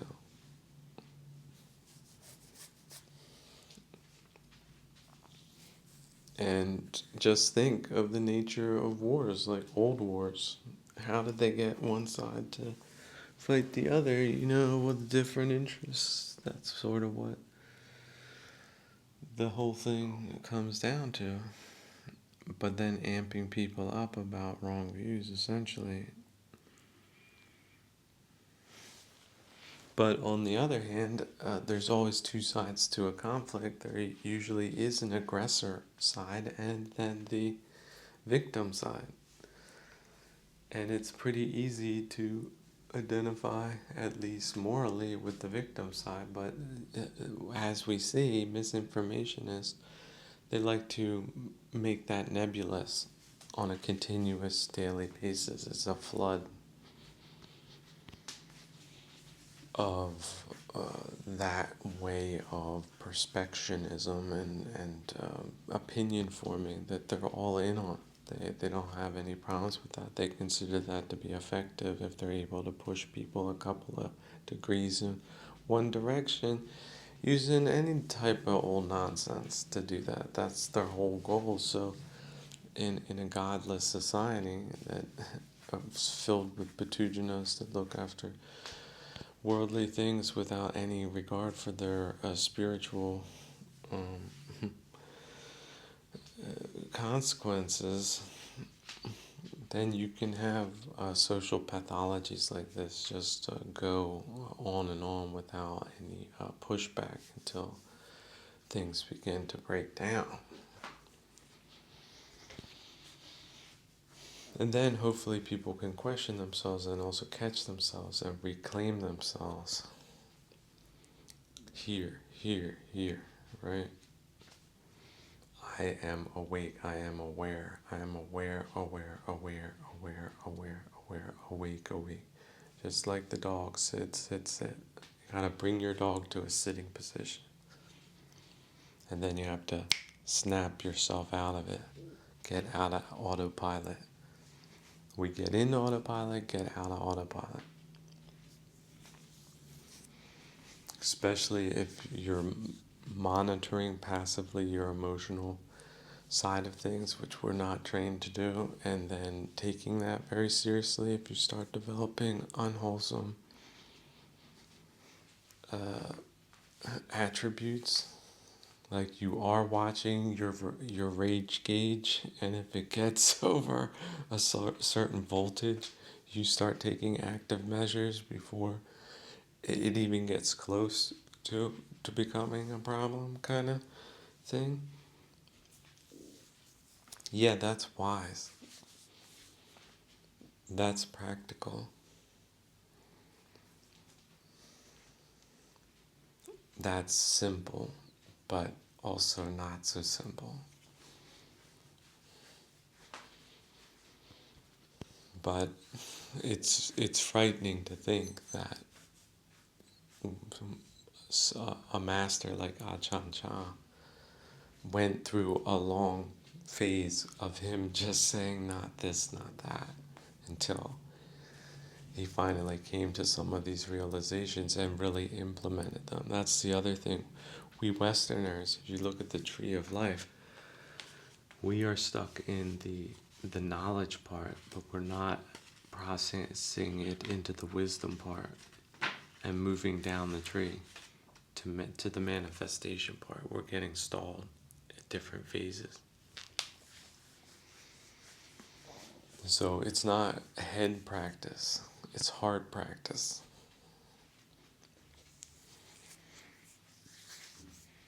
And it's transmutation and integration practice.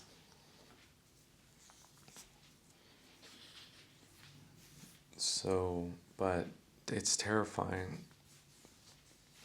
to hear that because, see, we want our masters to be perfect. But teachers, if you want to survive a rock face, your teachers should have also had some difficulties and gotten through them to be any good.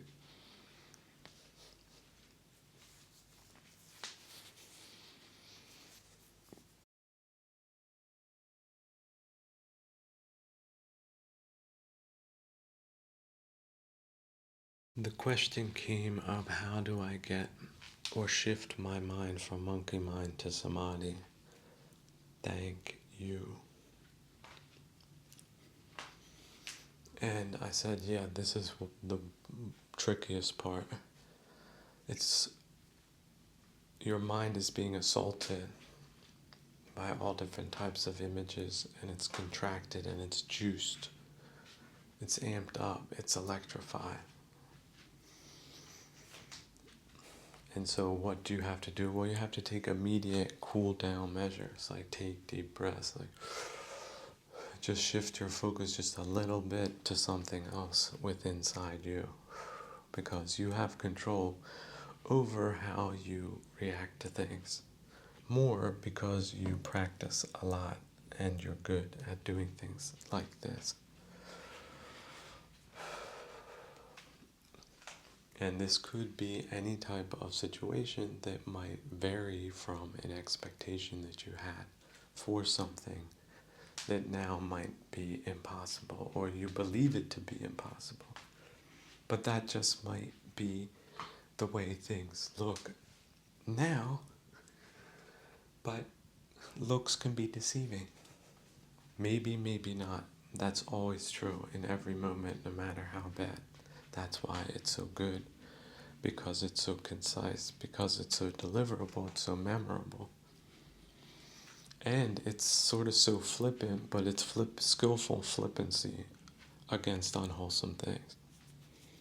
And in matters, tricky matters like this, we can tricky them back, and that's how we do it. So it's hard to catch all the time, but you start off incrementally, and it's really as things arise. They come up, and you make it. You look at them closely. You're evaluating them, interacting, but then also discarding if you identify something unwholesome about it. And also that means sentimentality, sweet killers. I hate those sentimental kind of feelings. They're really tricky attachments. They're hard to break. They're flexible. They got juice in them. But those are precisely the ones people need to break that have them. That's why they can now do that with this practice, and they should.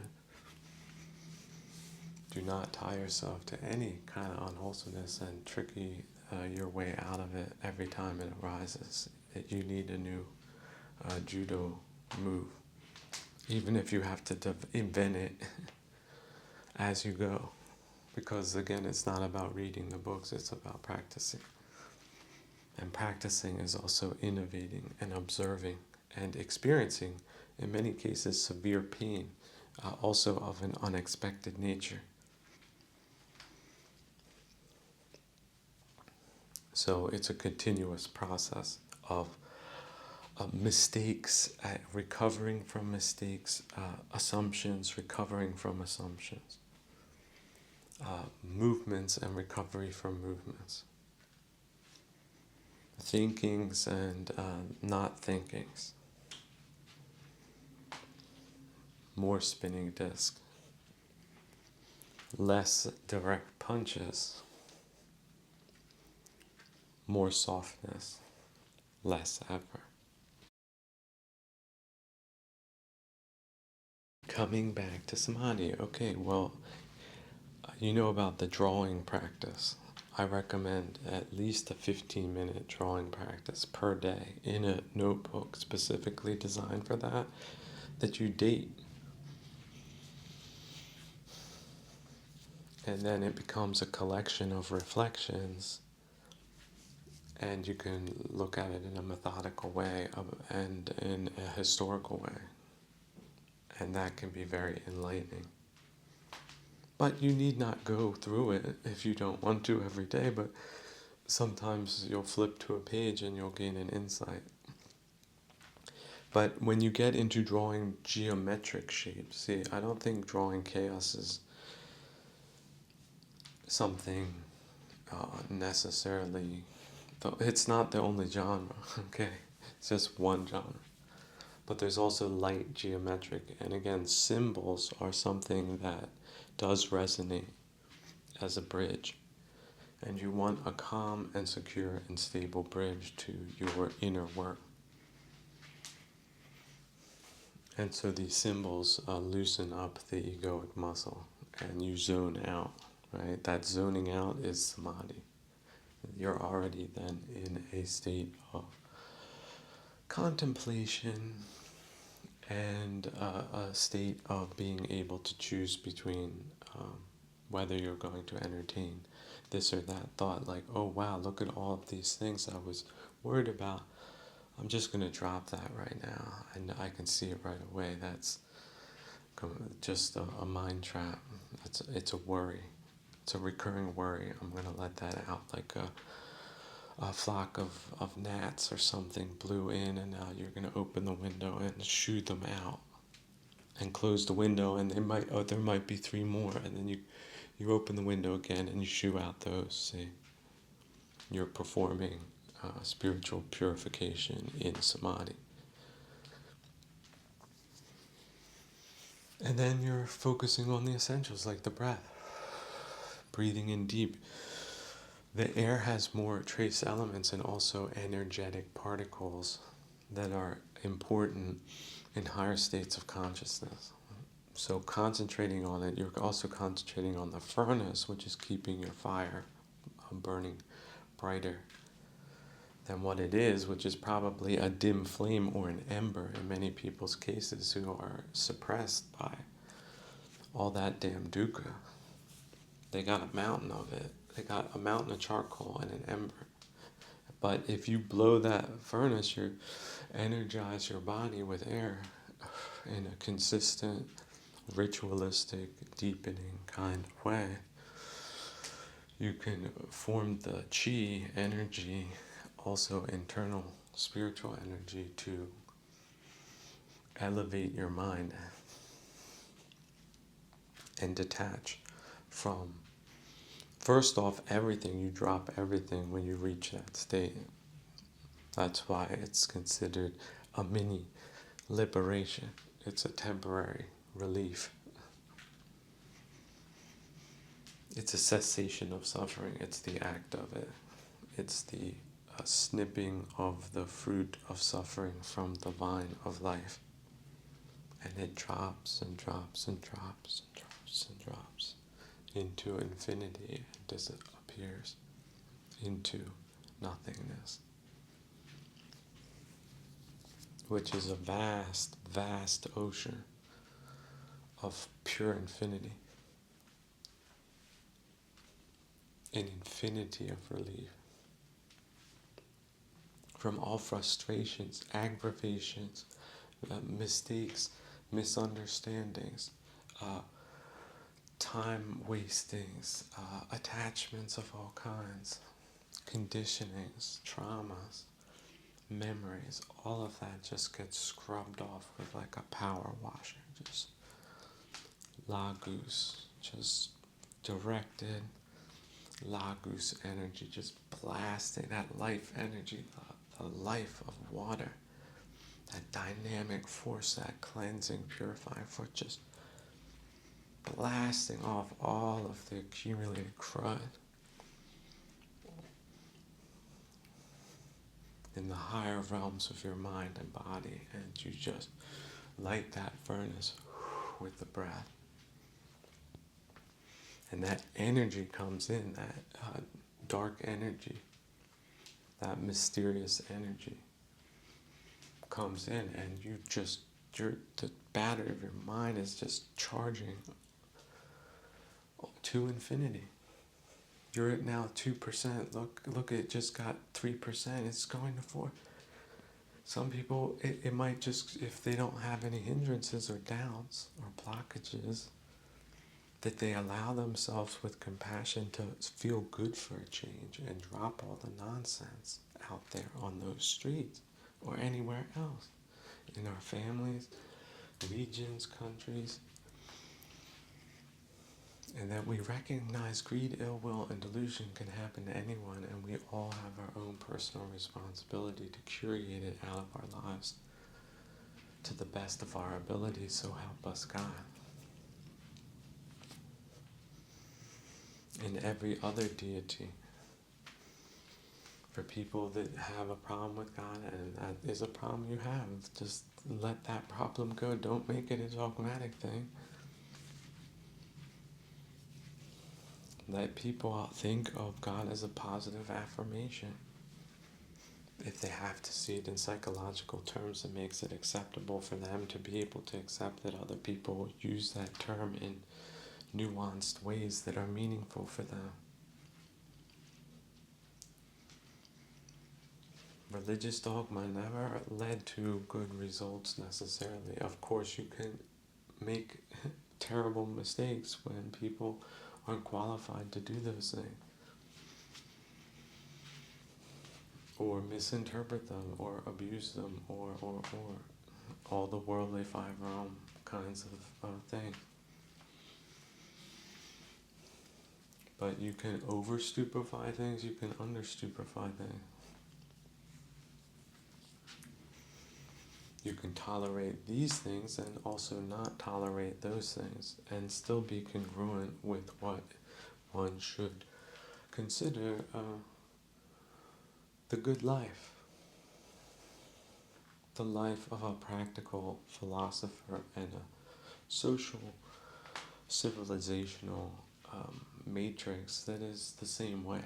It's based on practical philosophy and not on personal avarice or arbitrariness or dominating, kind of aggressive, misguided kinds of, narcissistic, schemerist, and sadistic kinds of ways of thinking and operating that doesn't help anyone, including the people that think and act that way. At least since yesterday, I know they've all changed their minds and they're completely different people. Look, and Sulimaga, he got off in a way. His story, for all of you that you feel are the worst, the last of the cabooses of all time, many of you rightfully so, I would at least expect. But when you have high expectations, you often don't have them met, do you? But he turned over a new leaf, and then nothing happened to him really. He was already on the path that he would bounce. He would not fall into infinity of damnation. And that's where we get back to that redemptive module. Man, if you have that, if your machine has that plugged in, and that's like a turbo booster. You're not going to be driving around like an old 79 Gremlin with the ass falling out because it's all rusty. You've got yourself a high-tech vehicle with turbo booster. It can fire some stuff in that carburetor that's a full bore. Even if there's some gunk on it, it can heat up and still function perfectly well. In fact, better than perfectly well. Well, not perfectly well, but perfectly well enough until it doesn't. And then if you decide to use that model in the next model, or if you need the damn thing in the first place, that's sort of out of your hands at the moment. You'll just have to take it step by step. Maybe you don't have one of those because you just went through the life cycle of one of those and you don't need one of those. And it's just as good you don't. Or no, it's better you don't. So you come out ahead again. So do that to your loops. These loops of desire that come up, and let them go. Entertain them, but let them go. Take them like little butterflies, but don't squish them and put them in your pocket. Just look at them, hold them a little bit, cup them in your hands, and then open your hand and blow them away.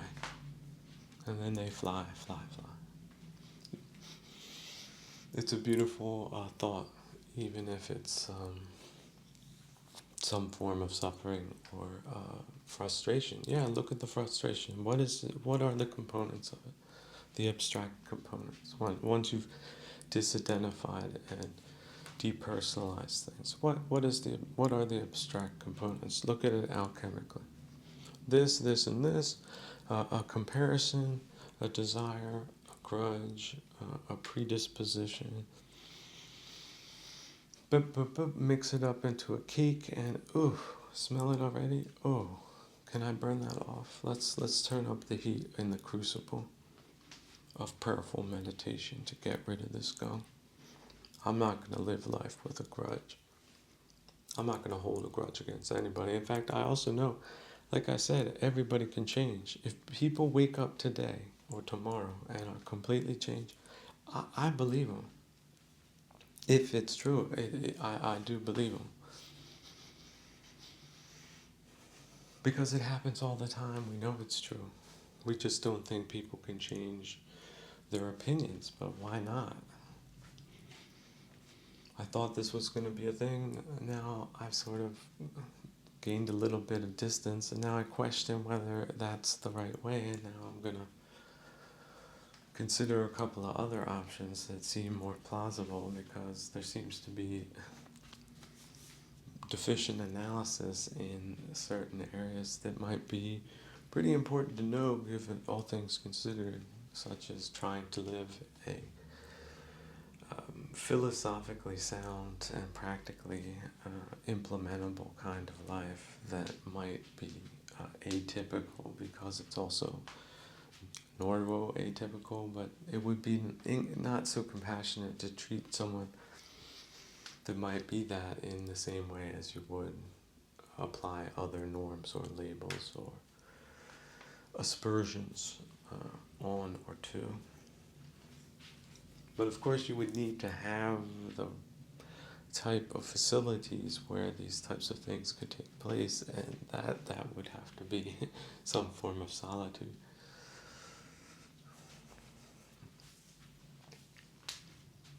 So, and then we get back to, how to do that practically, and that's where you get back to someone like Benedict. The good guy. One of the best. But he was a real polymath. Like a real one. Like the real deal kind of one. Like we're talking like just think of all the people he's helped.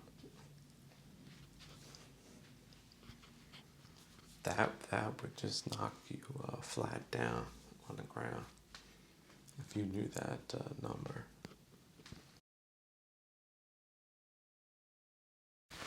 Someone wrote in and said, could you say a few words about alcohol, because people are dying all over the place out here. That's the thank you. And I said, yeah, I mentioned alcohol, and I mentioned some people didn't like to redefine me based on me. I won't say having it perfectly under control at all times. Certainly not during the journey.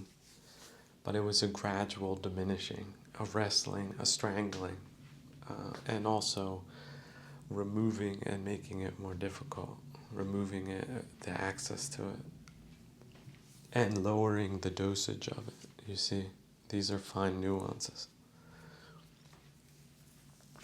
But essentially what it was a failed attempt to relieve suffering that was of a psychologically suppressed nature that I was unaware of, oddly enough, because that's how these things work. And essentially, you gotta go crackers, I guess, before you end up talking to a psychologist, but that's sort of a really inefficient way of doing things, I think. I think I had to adapt this process just based on my variables, my environmental variables at the time.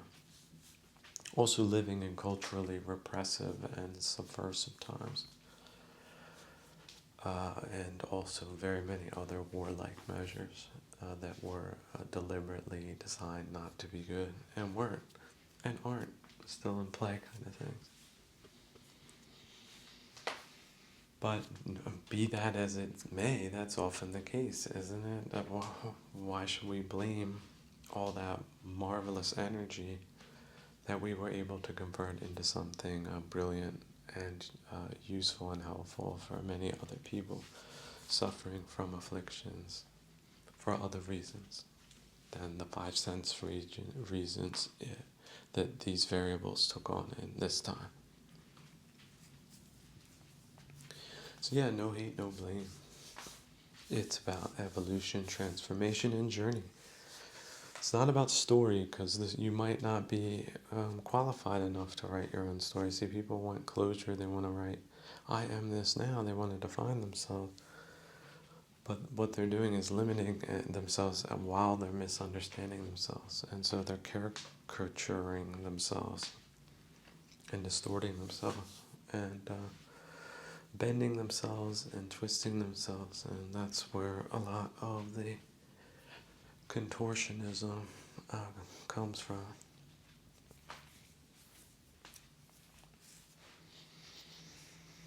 But yeah, it was a failed attempt, and it was through that failed attempt. So this is the worst of both worlds. Not only are you failing to address the real problem, but you've adopted a bad habit on top of it, which makes addressing the real problems near to impossible. So it's a fatal condition. When people are conditioned into it unwittingly or by a bunch of bad habits or cultural norms, they might seem positive on the surface, but they harbinger uh, and reinforce bad habits that are hard, if not impossible, to break and are a detriment to one's life.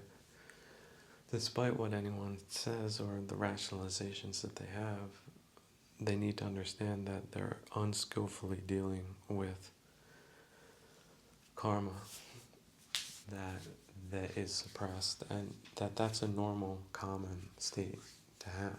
But their method is unskillful, and indeed one of the 5 precepts that will prevent you from making any kind of meaningful transformation, including the ability to drop bad habits like drinking alcohol to address a problem that gets worse, doesn't get better with it. Now, look, when is it alcoholism? When is it stupefaction? Look, these are gray areas. Like I said, I even told people, look, for people that have been hardcore in this stuff, just switch to beer and limit the amount, like 3 or something. And that's it. And at least with alcohol, and if you gotta mix in non-alcoholic to just fool yourself, do that too. There's all different types of tricks you can use, because you're gonna have to be tricky to out-trick these types of conditionings that will kill you if you follow them to the end. And let me tell you, that whole slippery slope to the end is terrible and demeaning and not compassionate towards yourself or the people you know that deserve better than someone who's not healing themselves, but is rather hurting themselves when they need to be healing themselves, not hurting themselves. But it's understandable, sans any other type of method, that people do that because the suffering is great, is it not? That drives people to the effing bottle. What do you think?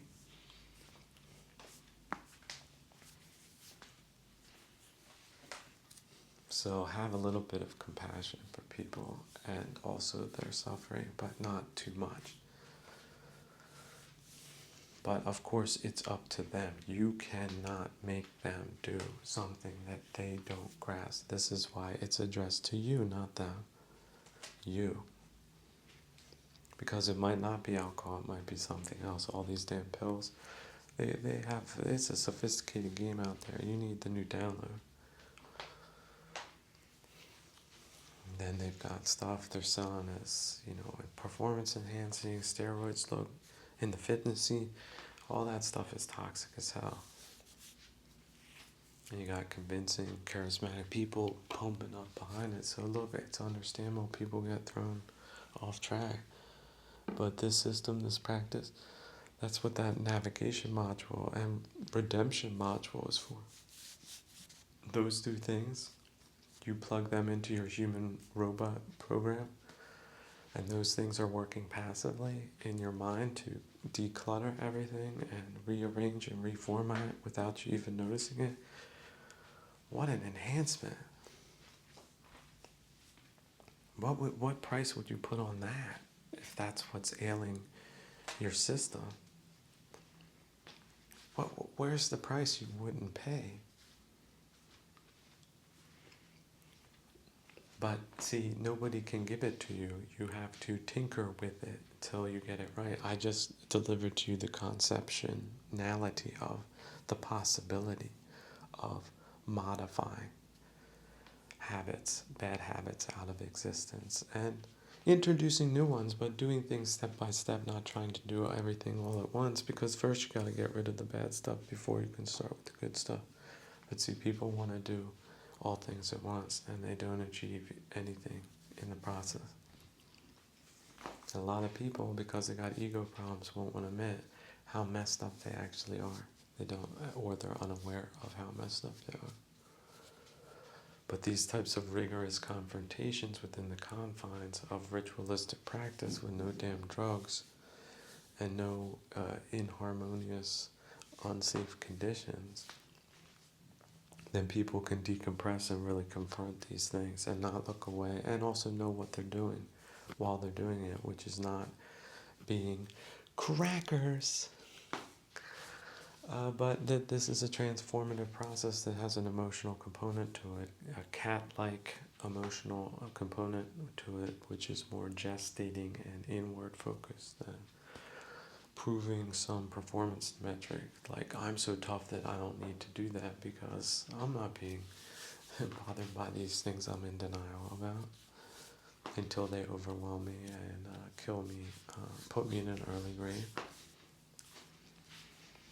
You see, you can be that tough that you'll just ride straight past the entrance to the pearly gates. Just doggone determined to do it. Despite the navigation module telling you to turn the F around, you're going too far. Missed the point. It's the middle path. That navigation module is worth its weight in gold, isn't it? But people don't have it, they're getting lost out there. And you know what, like, getting lost is all about?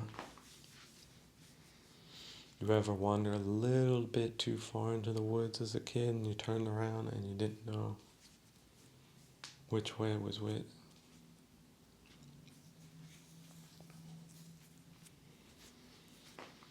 And then you got people out here giving people bad advice or saying it's nothing, or yeah, you'll get over it, or you can manage it, or you're managing it, or it's not a problem, or I have bad habits too, and stuff like that. That is the way not just to individual perdition, but to group perdition, and it's now sort of a fact. The smell of death is all over the world at this point, just dead people everywhere. So during the plague, people were experimenting more with cures for certain illnesses, and healers have always been extremely valued people, except in this time, for the reasons that people can probably figure out if they know about the ills that ail us. But hearing the truth and removing ignorance and starting your own journey and sticking to it, you are blessed if you manage that, even if it's one iota, a seed that's been planted that might bloom 5 years from now. Saves you an eternity in hell.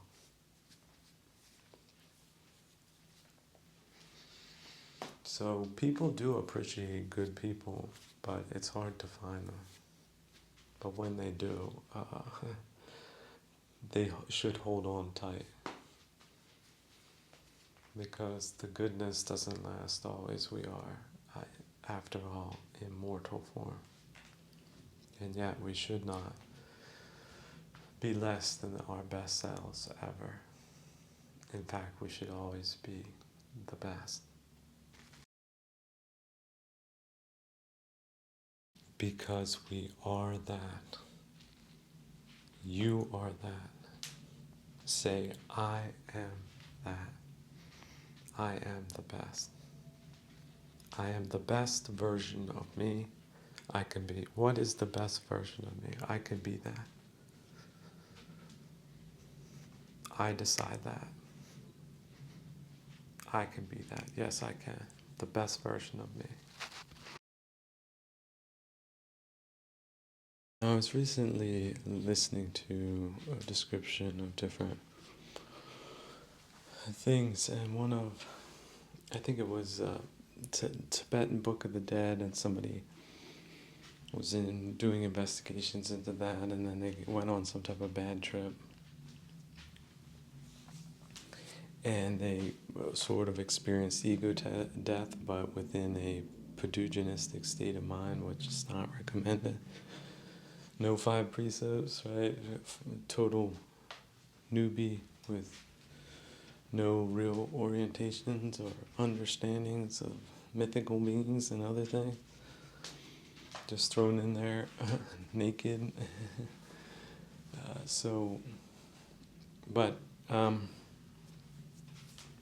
He mentioned one of the symptoms he had post this traumatic experience was a sense, it's a condition called being inflated.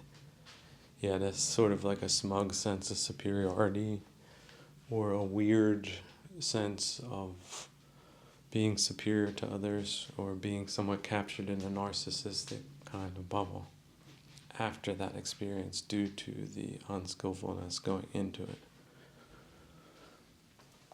But I was thinking about that word inflated, and then I thought to myself, can you imagine somebody telling you, you know what, you seem to me to be inflated, when it's not true? And then you're thinking to yourself, you know what, we might not be inflated enough in our regular, normal, everyday existence. So try to boost that frequency. Don't try to deflate being overinflated. Maybe you're in the wrong audience. You're presenting to the wrong audience. I mean, I don't want to encourage really crazy people to think it's audience all the time, because that could become an egoic conceit, which is pretty flimsy in a lot of cases. But if it isn't, if you've been through the mill of life 3 times, and you're feeling a little inflated, and somebody says you're a little too inflated for them, dismiss that. Don't take that advice. Don't allow yourself to be inflated, labeled as an inflated person when it's really not true. And when it is true, let yourself be inflated. People walking around these days like half-kicked, half-pumped beach balls out here, folks. Just sort of roll like a roll. It's not a ball, it's a roll. It's a slow roll.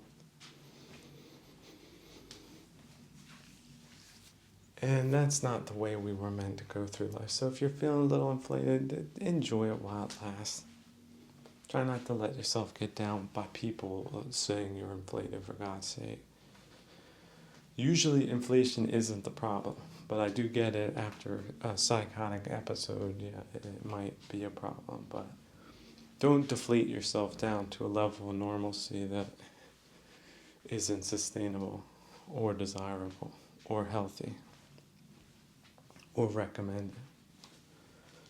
Use that descent from your inflation to sort of check out where you want to land and how, and maybe doing several things different, and thinking differently about things, and dropping unwholesome things and adopting wholesome things, and refining skillful things and leaving unskillful things behind.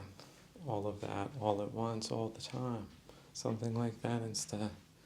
It's a great alternative to sugar, obesity, monkey mind. It's a great alternative. It's like this new supplement. It's a spiritual supplement. And just by taking it one time, taking it one time does a lot for you. But taking it once a day, that's clean living. That's good living. That's good attitudinals. That's at least baseline neutrality. Equanimity, love it.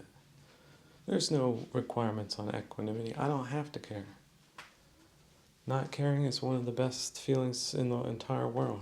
Nobody can berate you for that. If you reach that level, congratulate yourself. Do it again. Stay that way. Don't get caught up with the good and happy times that you would over-attach to them. And don't get caught up and over-attached to the terrible times either. You're imbibing in pain or pleasure, guess where you aren't? You're not in the dead center, which is equanimity. 0 Fs. See, that's 0 Fs on the upside. Now, don't be 0 Fs about everything. There are things you do need to care about, like yourself, like your mental, spiritual health. People don't take themselves seriously enough. In those areas, the other petty things, they overemphasize those, don't they? But they lost.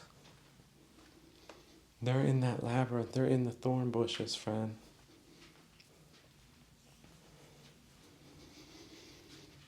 This is a balloon kit. You just breathe it in, you pump it up, and you just levitate out of that labyrinth of thorns, and you're free. You let the winds blow you to the wholesome lands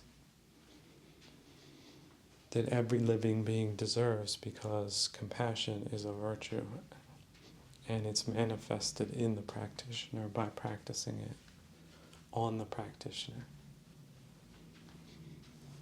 You skimp on that, you shirk that, well, how much better off are you with the time that you now devote to something you deem more important than that? Where is your taste and sense of self-respect? Where is your mind? Is it in a good place, do you think? Or maybe it lost its way, as it is apt to do. No matter how old you get, it can happen. Ever see an old person lose their temper? I have. It's not a pretty sight. Some of them drop dead there on the spot. Their heart explodes. With all that dark energy, it just can't take it anymore. The whole of the vessel is no longer tough enough to handle it. Rips it apart.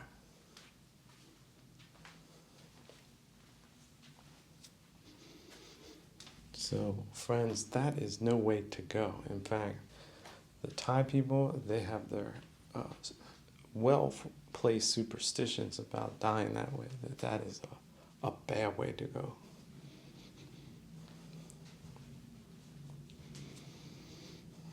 That is different than peri-nibbana, is it not?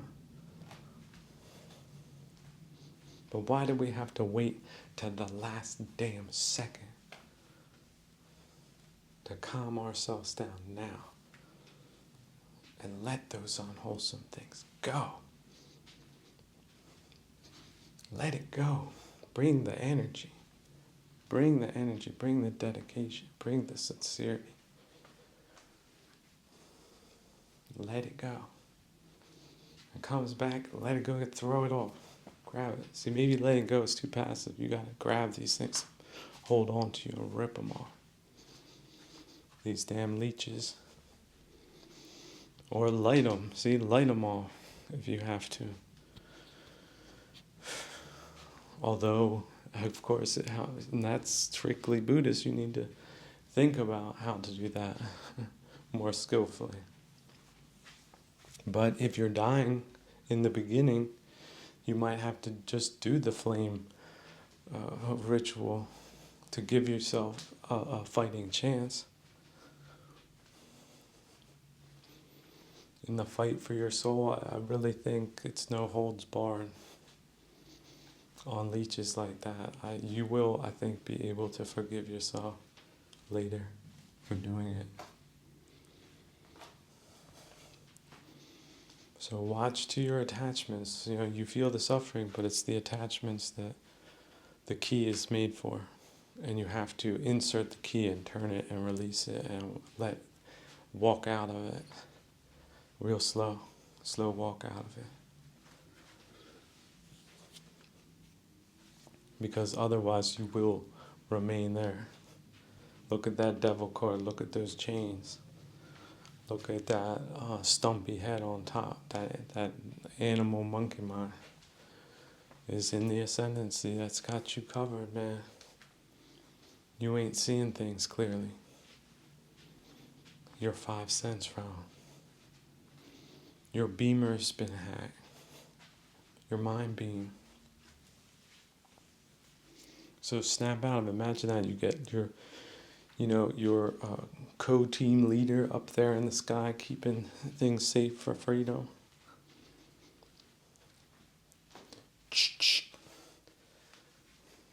Hey, hear me? Wake up. Mara Mind has co-opted your mind being. Switch back. Hit the awake button. You're like, oh shit. Could it be? Damn.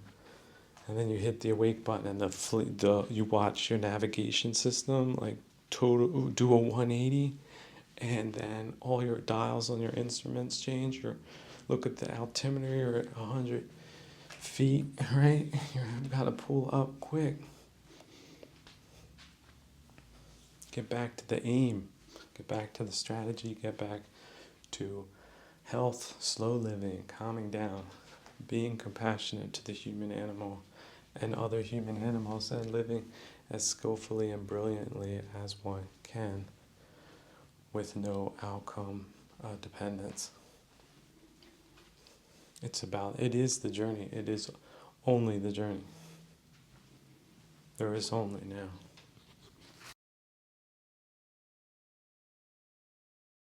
Thinking about Epictetus again and how he recommended dealing with desire. See, what he recognizes, we make the positive feelings that we want to experience of success and achievement and acceptance and praise.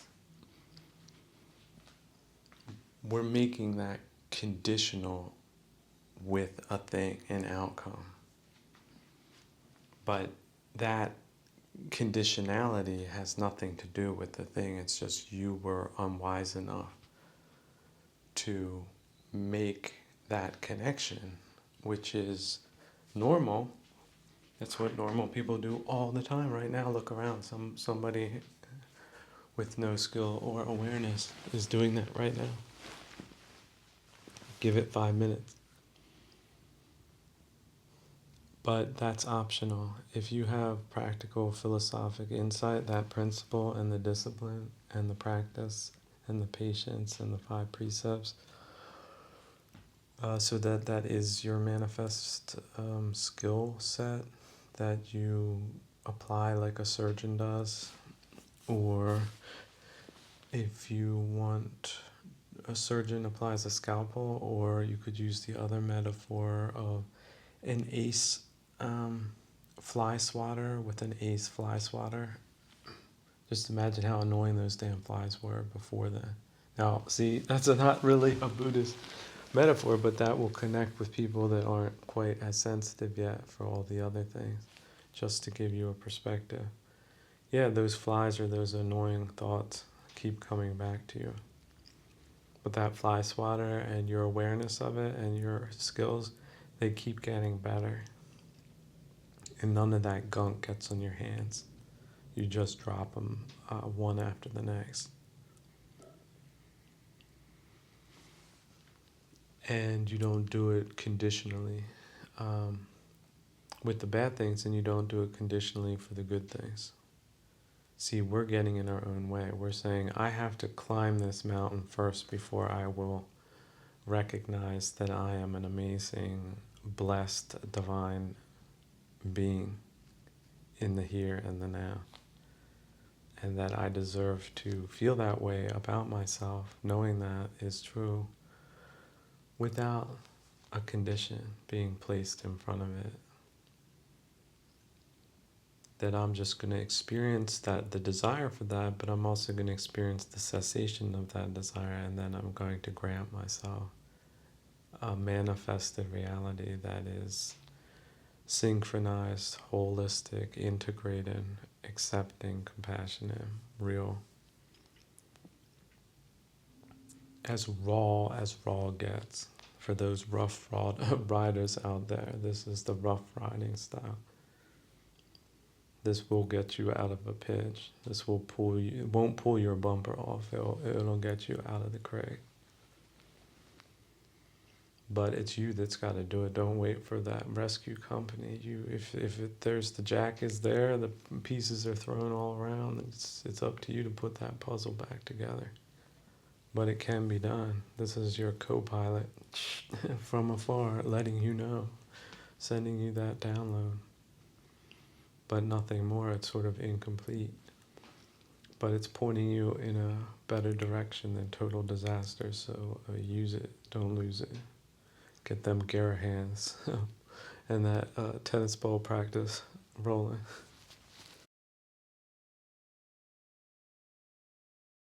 However, remember, just because all of what I said is true, don't be like these non-dual dingbats that over apply that principle to everything. Look, according to your aim, which is congruent with your essential self that you're always checking in with on a regular basis to get new downloads from, that part of your personality that's usually suppressed in modern, postmodern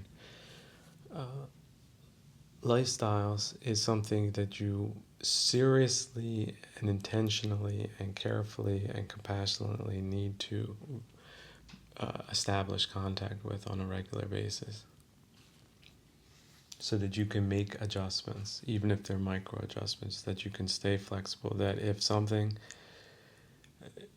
got you extremely angered, that you acknowledge that and you do see it as a problem and an issue that can be resolved, but it's not as straightforward as people would like to have it.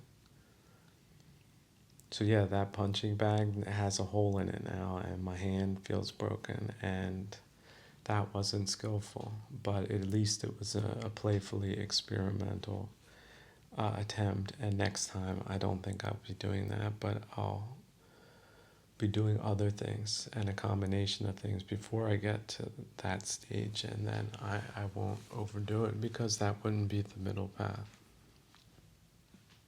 Nobody cares how deeply you feel something. And if you're suffering unnecessarily, that's a defect. And it's one that's optional, but it's only optional for skillful people. So if you don't have the skills, you need to get them quick. And really, your whole life is supposed to be a preparation for that, which is why being born a human being is the most fortunate birth. So don't waste this opportunity. And don't waste the suffering. Suffering is valuable. How many things truly impact people? There's so many things that happen, they don't impact you at all. This did. This suffering, it's got you by the throat. This is some real power you're dealing with. You said you wanted raw. This is raw. Yeah, your suffering is raw, is it not? Are you going to deny it? Take it head on. It's punching you in the butt, punch it in the face. Get confrontational with it. You want to be angry all the time? Let's get angry, right? Then start going into theater style. But responsibly and not involving other people. If it involves a social component, you're generating negative karma for yourself and others. When it's in pure isolation, you, God, and your movie director, Trismegistus, well, then there's no negative karma. In fact, there's positive karmic burning dynamic in play. So do these things skillfully and not unskillfully. Or as skillfully as you can under the circumstances, but do be aware of what you're doing. You're not doing it for extra dramatic effect for its own sake, but for catharsis, to induce a stage of, for example, emotional vomiting, if you want to think of it that way. Some people would think, oh, that's disgusting. Yeah, well, a lot of these emotions we have inside, locked inside, are disgusting. That's why we suppress them. But they're doing us no good there. They're poisoning us. And they're locking us in with egoic lockjaw because they've reached a state of that. And we have limits. We're human beings. We can only be so outraged by things all the time until we have to take a time out, and that's everybody's right. And it's a compassionate thing to do for yourself and others, so you don't go full on crackers. But if you do go crackers, then you do it in a way that's skillful and also beneficial for you, and as concise as it can be, depending on what it is. Now, if you're in the practice and it happens to be joy and happiness and gratitude that you find there instead of the usual pure rage fuel, then enjoy it. Don't throw that away so easily, but don't be attached to it. But definitely enjoy it. You got a soap delivery, wonderful, high grade, fragrant, expensive bar of soap from an exotic place, from paradise. Don't just, throw that away. Use that opportunity to get yourself clean in a very enjoyable, magical way that is so pleasant, and that you make it more pleasant because your rituals are pleasant, because you're constantly thinking how you can make them more pleasant, to convey to your animal mind that what you're doing is truly, viscerally, immediately good, like candles and incense and other niceties, images, and that you're not going to be abusing it again like you usually do in your egoic ignorance and narcissistic conceit, your abusive behavior towards yourself and others. But see, you have to bring that sacrifice. You're not going to fool your inner animal. Your inner animal knows you better than you know yourself.